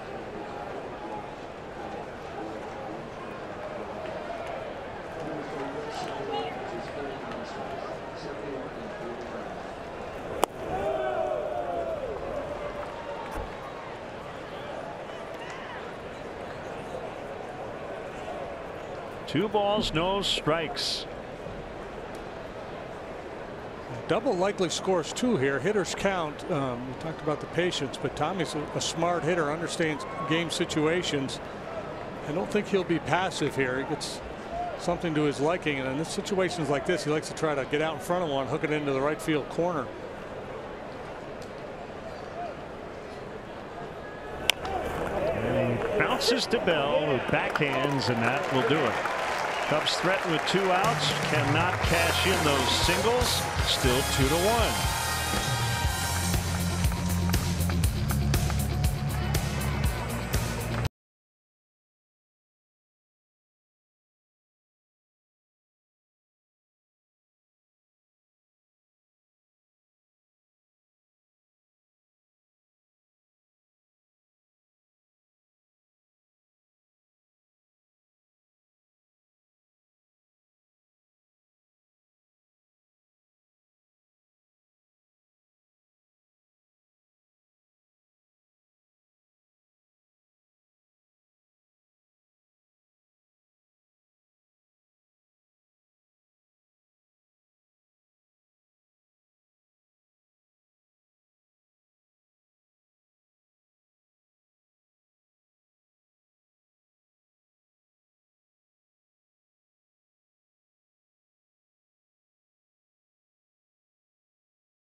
off for heroes, because no matter where you serve or when you served, we stand ready to serve all military families. Pirates 2, Cubs 1, last of the 6th inning. And it's Randy Rosario who got his first major league win Sunday night against the Giants. At 2 1/3 scoreless in that ball game. Stranded, the bases loaded, called up on the 22nd or 26th, excuse me. Third time as part of the extra man on the roster for the doubleheader in Cincinnati on the last road trip.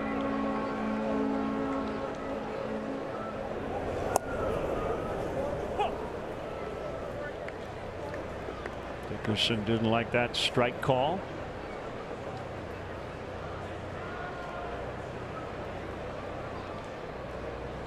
Looked like a good pitch.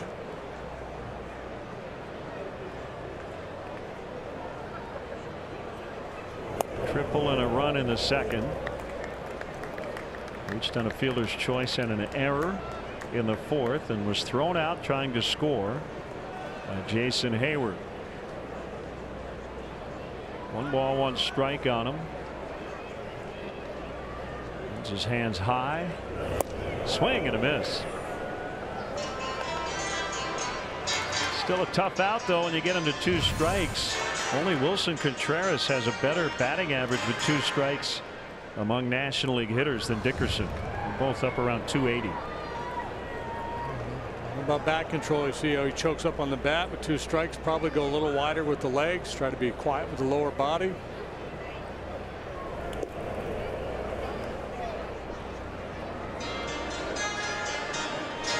I think you're going to see more and more guys with this approach. And a lot of times not with 2 strikes. With so much velocity in the game, you've got to find a way to compete against it, and you can't continue to take big long swings and think you're going to get much done against 96 miles per hour.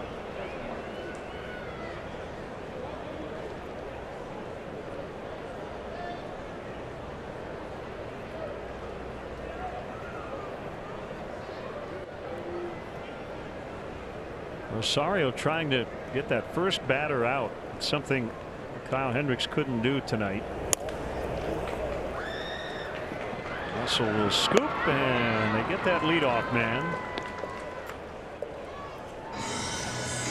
The Budweiser Concert Series at Gallagher Way presents their 2nd show. It'll happen Friday, June 22nd, featuring XRT favorites Big Head Todd and the Monsters. Come out and enjoy a great night of music. Tickets available at GallagherWay.com/events. They will be rocking Gallagher Way.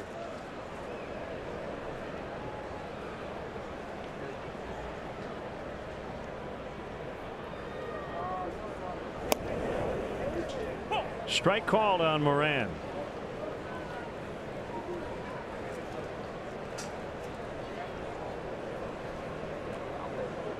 From the northeast, from Rye, New York.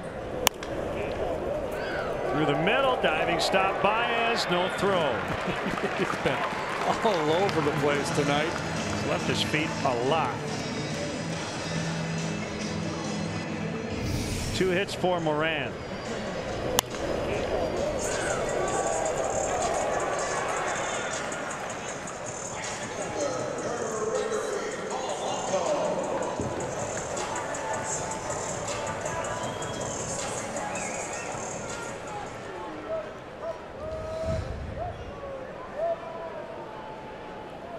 And thumb back a little bit.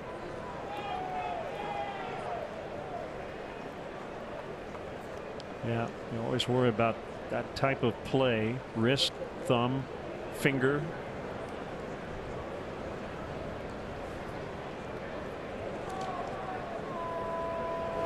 Batting average not good for Polanco, but he's doing a little slugging. He's walking more than he has in the past.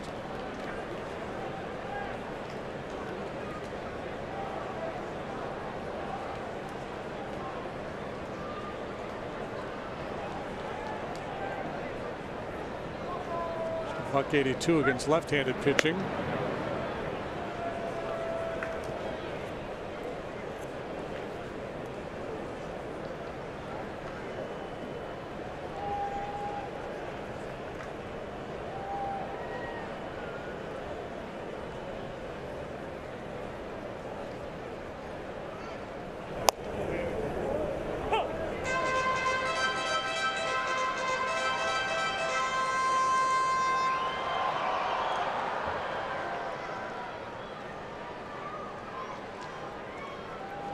Hendricks 5 innings, 2 runs.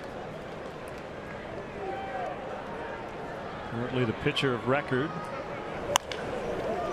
Baez and out at second, out at first. Pretty. 4-6-3 double play to the 7th, still 2-1.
Debit card only available at your local Wintrust Community Bank.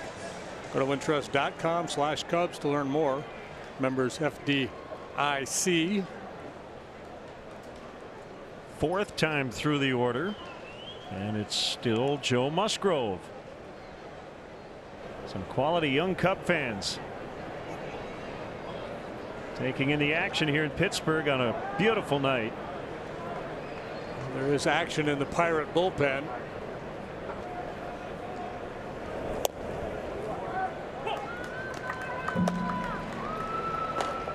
Edgar Santana.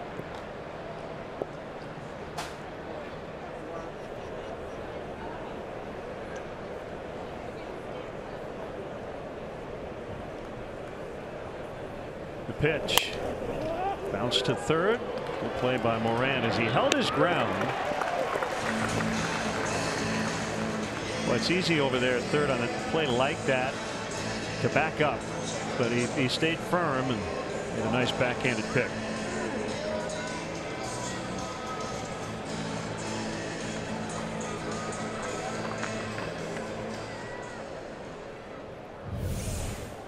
Sometimes guys try to back up into a better hop. Yeah, or try really hard to get in front of the ball, and the timing is such that they get out of whack. Sometimes you just got to trust your hands.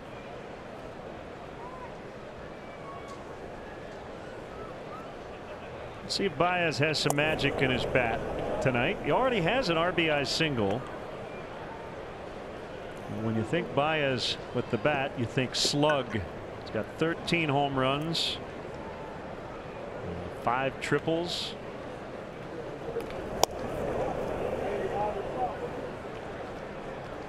He's got a slugger's count.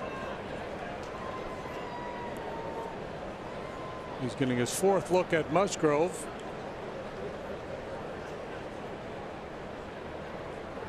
I'm going to challenge him with a heater. Moran again.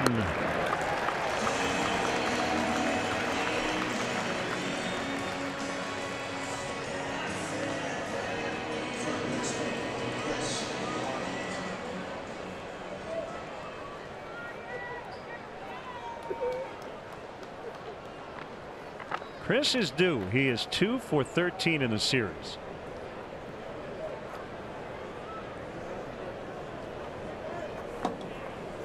Been a little bit since he's gone deep, too.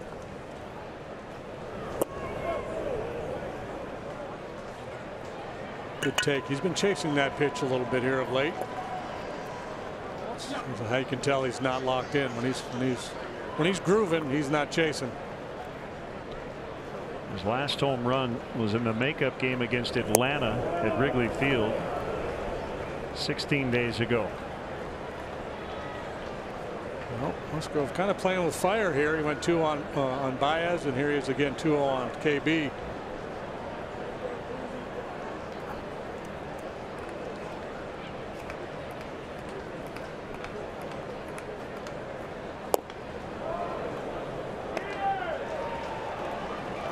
Yeah, no training wheels for Musgrove and just his second start.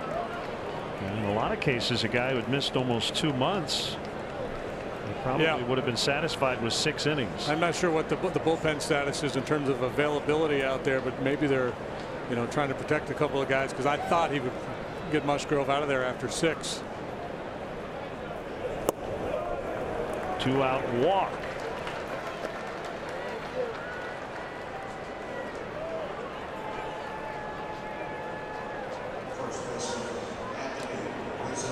MLB At Bat is your #1 Cubs app. Customize your experience to catch every moment this season. Get Cubs home screen icons and features such as the MLB.TV Game of the Day, pitch tracking, in-game highlights, live radio broadcasts, stats, news, and more. Download MLB At Bat today. Ray Searage had a hard time getting out of the dugout. He tripped on the steps and had to regather. It was a nice recovery, though, as he's out to talk it over with pitcher and catcher. This is really interesting. They intentionally walked Anthony back in the first inning, having a heck of a series. He represents the go-ahead run, and he's getting his 4th look, because I can't mention that enough, at the starter Musgrove here. He has bounced out to second last 2 times up. Strop and Mazzoni, a couple of right-handers in the Cubs bullpen. 7th inning, 2-1 Pittsburgh. He's hit at least 5 of his home runs on first pitches this year.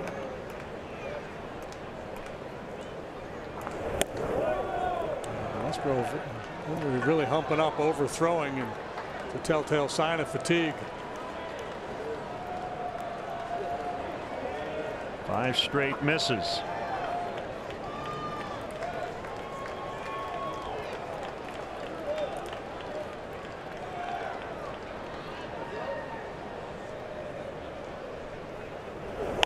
Oof.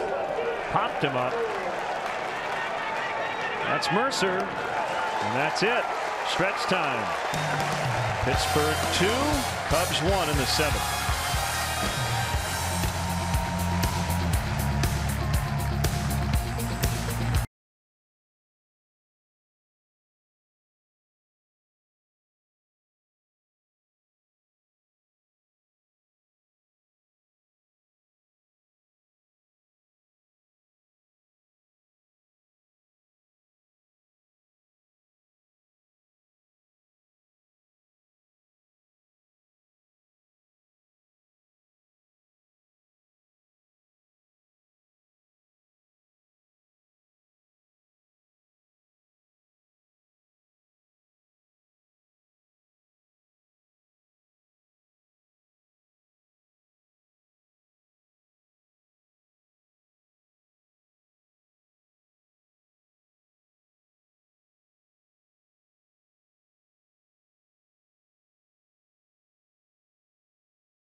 On a 4-game set against the Metropolitans, watch Jose Quintana go up against Jason Vargas. Coverage begins at 6, or you can stream the game live on the NBC Sports app. There's a new chunker into the game for the Cubs. Randy Rosario, 1 scoreless, allowed a hit, got a double play ball. And now it's Corey Mazzoni, who was just recalled today to replace Carl Edwards Jr., who has been placed on the disabled list. This is our second look at Corey this year. Pitched an inning when he was up earlier. Putting up very good numbers down at AAA Iowa. Had a 1.25 ERA there. 22 strikeouts in 21 2/3 innings of work. We'll have a Mercer, pinch hitter, and then the top. Sinkers and sliders primarily from Mazzoni.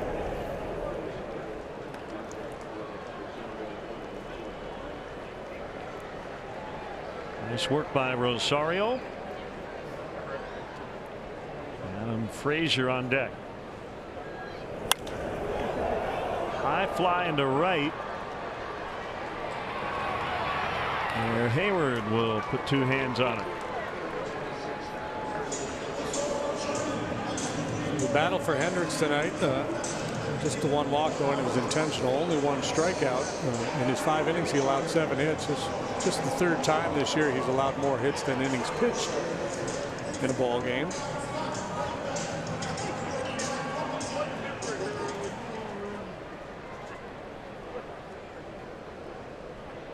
So Mazzoni in his 2nd appearance as a Cub.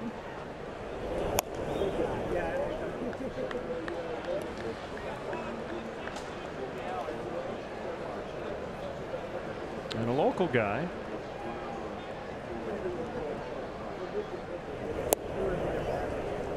That's low. Imagine some friends and family here, right? Corey's a Pittsburgh guy? Yeah, he's from Harmony, Pennsylvania, just north of here.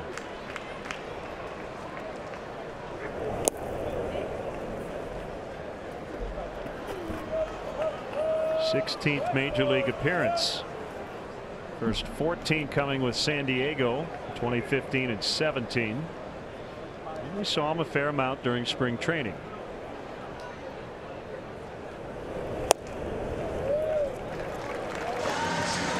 He walks the pinch hitter.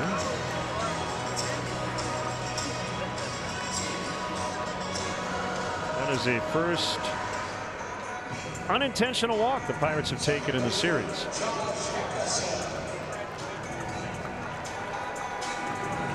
Verizon projected starters. Quintana for the Cubs tomorrow. Seth Lugo in for Jason Vargas, who pitching tonight for Noah Syndergaard. That makes sense? Yeah, Syndergaard went on the DL.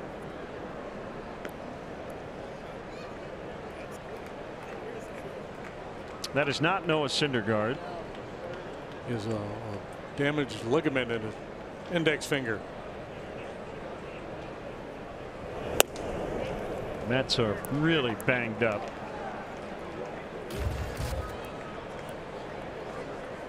Oh, man, hurting. That's a good one. That is. They started the year 11-1. Now at the 500 mark. Here comes Hayward on the move, and he makes the catch.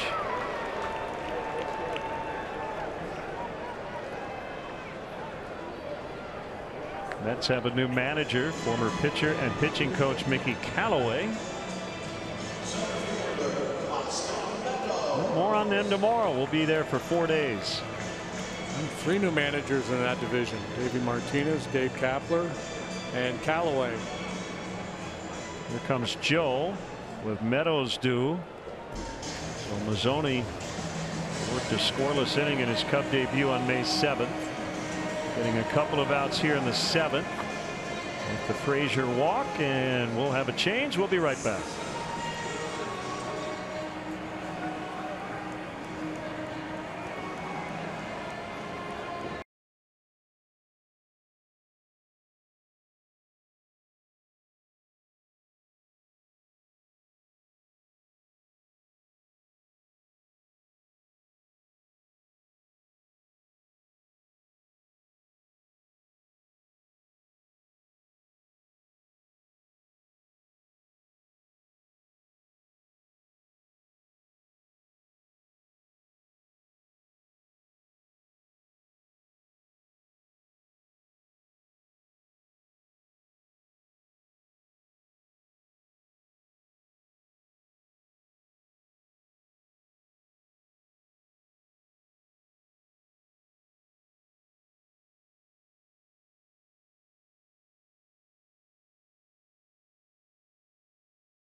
And official external pain relief of the Chicago Cubs. Former Pirate Justin Wilson with 2 outs.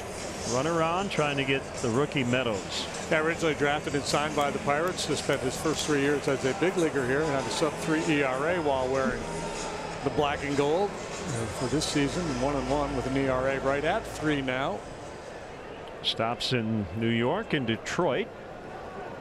And now a Chicago Cub. This is his 46th appearance with the Cubs.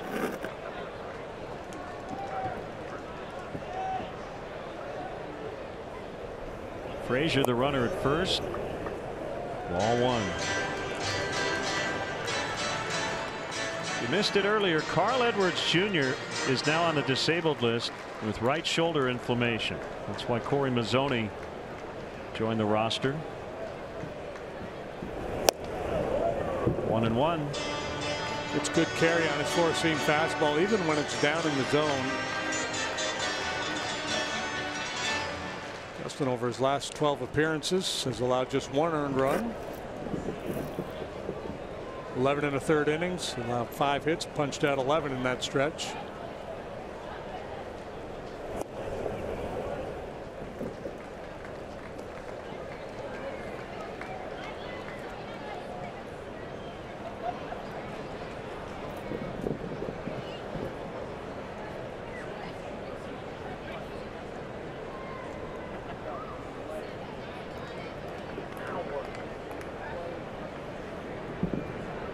Slide step in the pitch. Inside. Frazier can run a little bit, but it's a real challenge with a lefty out there who uses that quick step as Wilson does. So Anthony playing off the bag, but jockeying a little bit. Keep Frazier honest.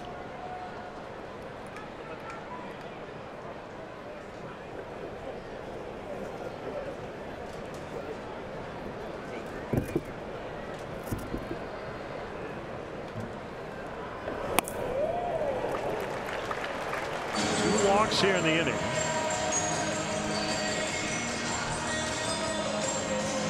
So Joe shaking his head, not what he had in mind. He had the lefty advantage there.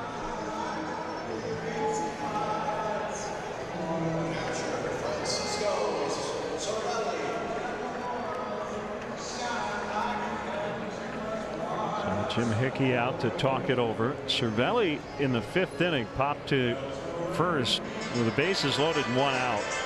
That was a big inning for Kyle Hendricks as he got out of it with no runs allowed and kept it a 2-1 game. We're still at 2-1 here in the 7th. Yeah, popped up Cervelli, and then Baez and Rizzo combined to make a very good play on Bell to end the inning. That could have really changed the nature of this game. And so could this at bat for Cervelli. Well, you said going into tonight the only thing Meadows hasn't done is walk, and he's walked twice tonight, once intentionally. A balk. Had he not stepped off the rubber? I thought he had.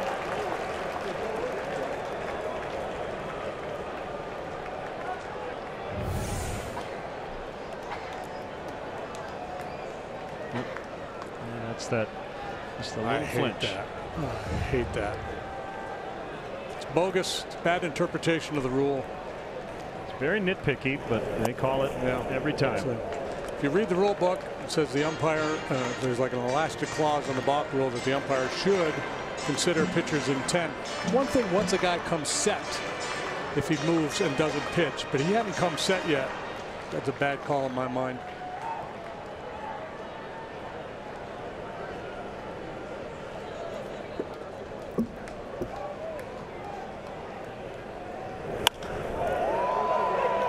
Almora in right center. So the balk does not hurt Wilson, although it offends your sensibilities. Yeah. 2-1. Just called strikes. Got enough to worry about. Silly call.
right-hander Kyle Crick is on January 15th. He came over from the Giants in a deal that sent 2013 MVP Andrew McCutchen, the last Pirate to win an MVP award, to San Francisco. Everybody knows that. Previous to McCutchen, it was Barry Bonds back in 1992. He won a couple of them, didn't he? He did, 1990 and 92. Expo fans, drove Pirates in attendance. Astro fans, it's like a Halloween party here tonight.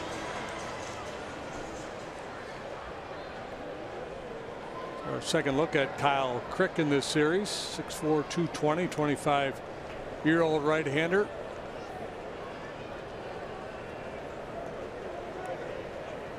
Pitched 30 times for the Giants last year in his debut season as a big leaguer.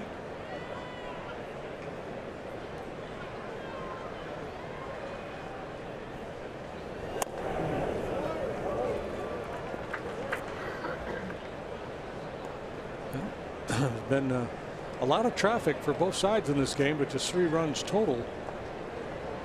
Musgrove, to admire the way he competed out there tonight. He got a little lucky there at the end, falling behind some dangerous hitters and throwing some challenge pitches, and the Cubs just weren't able to square him up. But a solid effort nonetheless. Just 1 run in 7 innings, allowed 7 hits. Struck out 5. Walk 3 plus an intentional.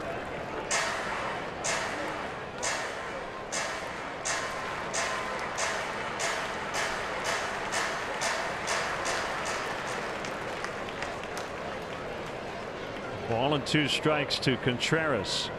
Here it is. Foul to the net. Mentioned he's got the highest batting average with 2 strikes in the National League. Going into tonight, 283.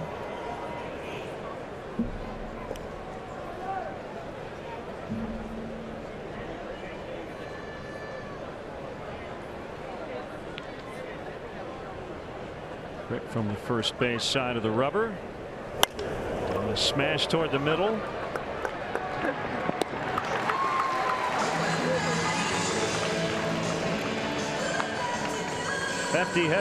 Hefty home run leaderboard time. 2 Cubs in double digits. Baez 13. Schwarber last night hit his 10th. Still might see Ian Happ off the bench in the final couple of innings.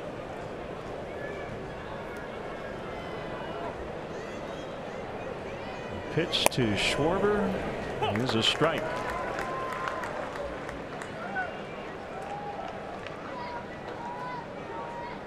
The Indians beat the White Sox 9-1 earlier today. Corey Kluber got his 8th win. Michael Brantley extending his hitting streak to 19. A rope to center, caught by Meadows.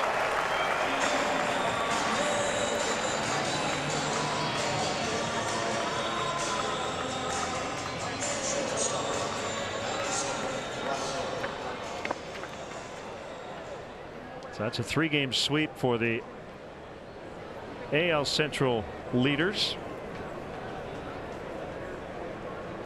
Kluber against his own division this year now 4-0 with an 0.33. Yeah, there's a lot of bad teams in that division, and the Indians have a whole bunch of them on their schedule in this coming month, so expect some separation for Cleveland. They have a 4.5 game lead, or had a 4.5 game lead in the division coming into play tonight. Wouldn't be surprised if that were 8 or 9 games by the end of June. All right, Addie, be a hero.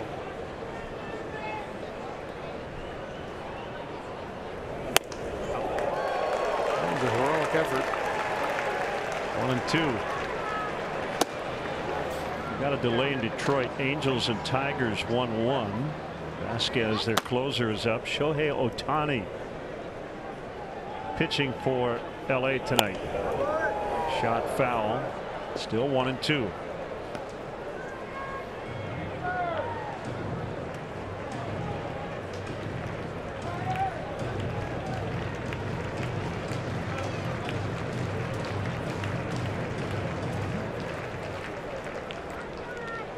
want to lose ground on the Brewers, who already won today. Cubs are 4 games back in the Central.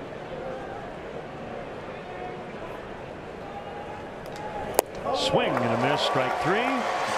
Crick goes 1-2-3. Still 2-1.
A lot has happened, even though we haven't seen a lot of scoring tonight. The last run to be scored in this game was in the bottom of the 2nd inning. Josh Bell hoists it to Hayward in right. 1 pitch and 1 out. Toast of the game is presented by Benny's Beverage Depot and Joe Musgrove in his 2nd start as a Pirate. He battled and only gave up 1. Yeah, he had to work awfully hard to get through that 1st inning, and that was the real key for him. Giving up just the 1 spot. As the Cubs stranded the bases loaded, he was able to punch out Schwarber and Russell to end that inning. They keep playing the game to pick off, and obviously, you know, a negative for Russell, but that was perfect execution by the Pirates. Benny's Beverage Depot is the official champagne provider of the Chicago Cubs. In that situation as a base runner at 2nd base, you know, you want to be sure you can beat any kind of a force play at 3rd. If it's a tag play, you don't have to be quite as aggressive with your lead, but when there's a potential force play there and everybody in the ballpark knows that the guy's up there to bunt, you want to get an aggressive lead and an aggressive secondary lead to make sure you can beat a play there. And the execution of the pickoff was perfect. Musgrove put the throw right on the bag.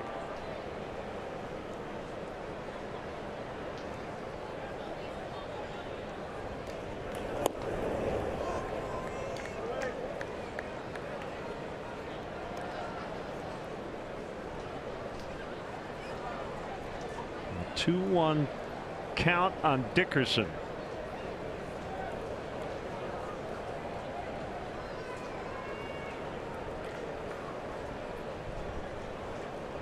Wilson's pitch is foul.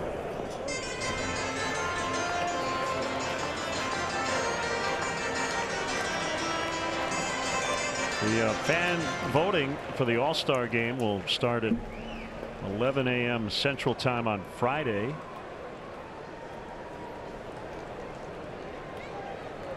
8 Cubs on the position player list. It's probably a little premature to make projections as Dickerson strikes out, but as you look at this Cubs roster and Got to figure Chris Bryant has a pretty decent chance to be voted in, and certainly based on his performance should be an all-star. Wilson Contreras will get a lot of attention behind the plate. Javier Baez. And the Cubs will get a lot of votes because they have a lot of fans.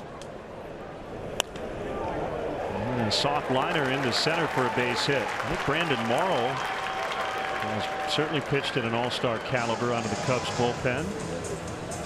John Lester.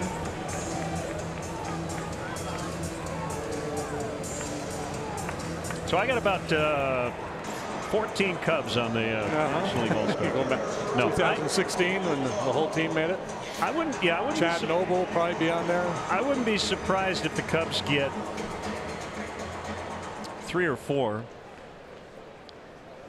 maybe 2 or 3 via the fan voting, and I think a couple pitchers will make it. Moran now 3 out of 4. Polanco with a sac fly. That was the go-ahead run in the second. Now this should be a good matchup for Wilson. Left on left, elevated fastballs. There's a cutter or slider. The Cubs all-star break will be a little shorter than everybody else except the Cardinals because they've got a Thursday night matchup at Wrigley Field. Yeah, that's new this year, right? It is. No Sunday night game before the break. So the Sunday night game of the week will be 2 days after the All-Star game. That'll be a 5-game series. Double dip on Saturday.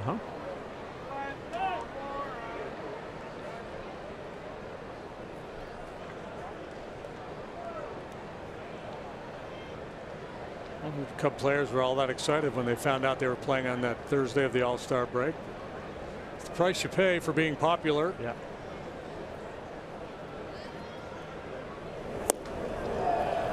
Polanco strikes out. Nice work by Wilson. This is it. Do or die for the Cubs in the ninth, trailing 2-1.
In terms of run scoring, came early in this ball game, and the Cubs will have to do it here in the ninth inning against their closer Felipe Vasquez.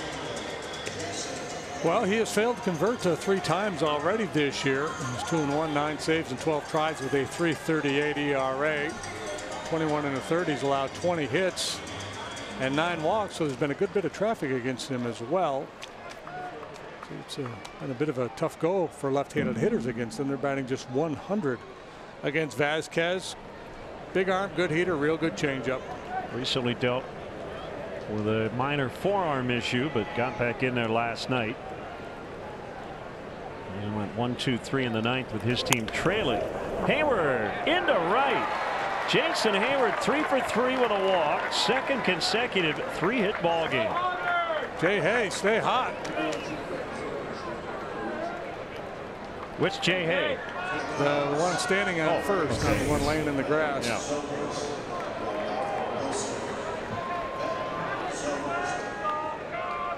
Ben Zobrist off the bench. And he just did not anticipate Hayward pulling the tough lefty there. Who's been on the ground more tonight, Harrison or Baez? Well, Vasquez would like to keep Zobrist on the ground here, as he's got his middle infielders at double play depth. Ben batting right-handed, pops it up, back out of play. Big 2-run homer in the 5th inning last night to get the Cubs on the board. They were down 3-0 at the time.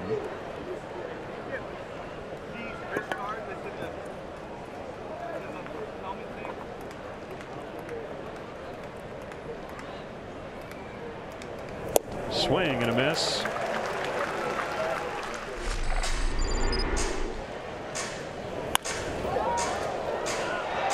Well, the 3 home runs the Cubs hit in the ball game yesterday. They also added 5 doubles. Not done much slugging here tonight. 1 double, the rest singles.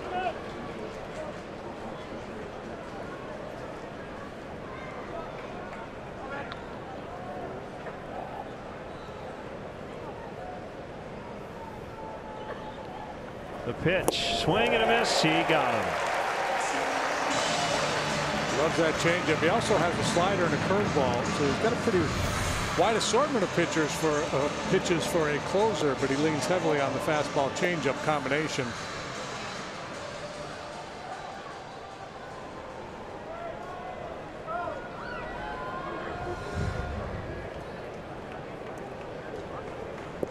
Almora the batter.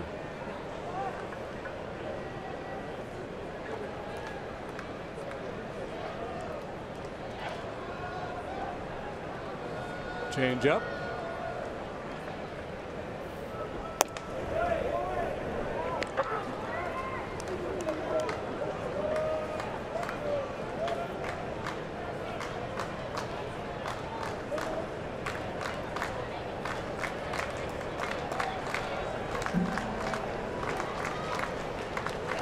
Vasquez set at the belt. Average lead by Hayward. And the pitch is inside on 98. 2 balls, no strikes. Deep in the outfield, they shade Almora a little bit to the opposite field. Moran not guarding the line at third.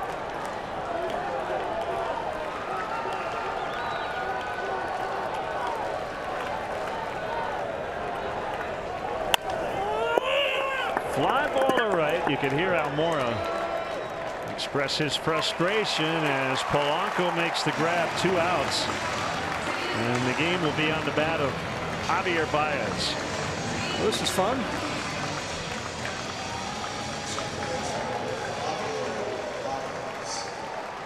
Yep, big arm against the big bat. Yeah, and now with the 2 outs, they will pull Moran over to the line at third base. Straight no doubles defense here. Very deep in the outfield, guarding the line on the pull side. And Bell will stay tight to the bag as well. Meadows about 380 feet from home plate in center, and a big swing and a bouncer foul.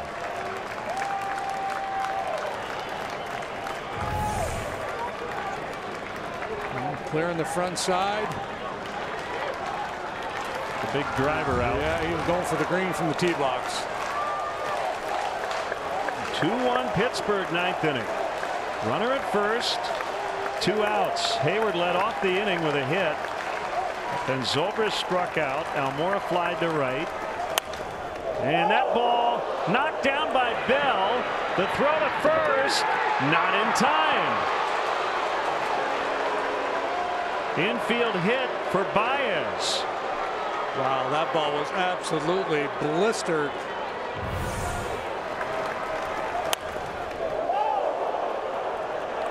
Good play by Bell to keep it on the infield. Yeah, kind of a self-defense move. And it's funny, he came off the bag a little bit more than I thought he would. Otherwise, it's into right. He's upset he didn't catch it. So it's Chris Bryant with a tying run now at second base. Oh, this is good. This is good.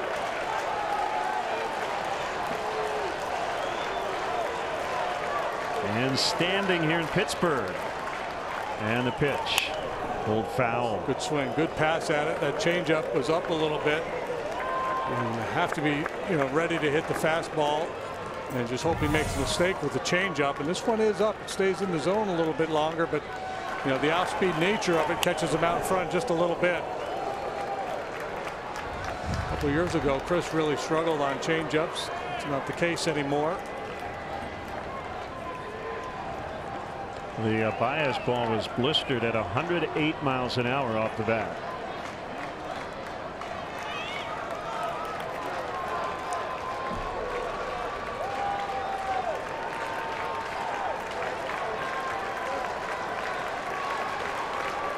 A two-hit ninth inning for the Cubs, trailing by 1.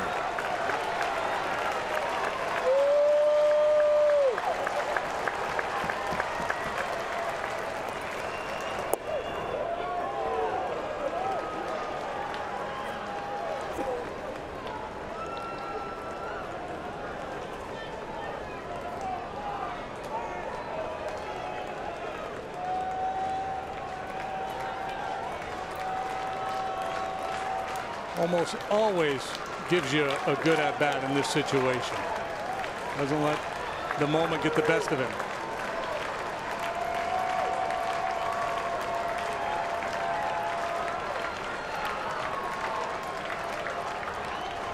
Swing and a miss on the changeup.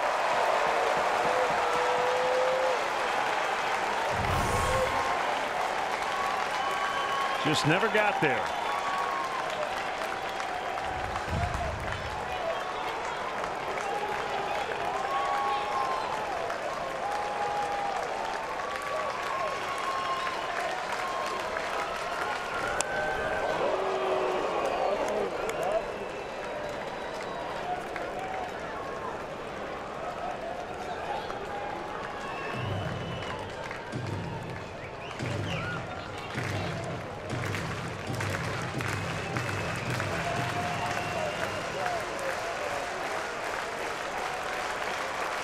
Harrison trying to keep Hayward honest at second. The pitch, jam shot, roller, throw goes to first, and the Pirates avoid the sweep.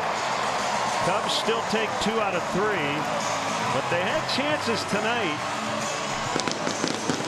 Hayward threw out Dickerson at the plate. It just felt like the Pirates kind of let the Cubs hang around, but they could not get that second run. Yeah, frustrating night, and it started back in the first inning when they started double single, scored just 1 run after loading the bases with 1 out in that inning, and then that 4th inning opportunity to get away when Musgrove was able to pick Russell off second base. Big play, obviously in a 1-run ball game.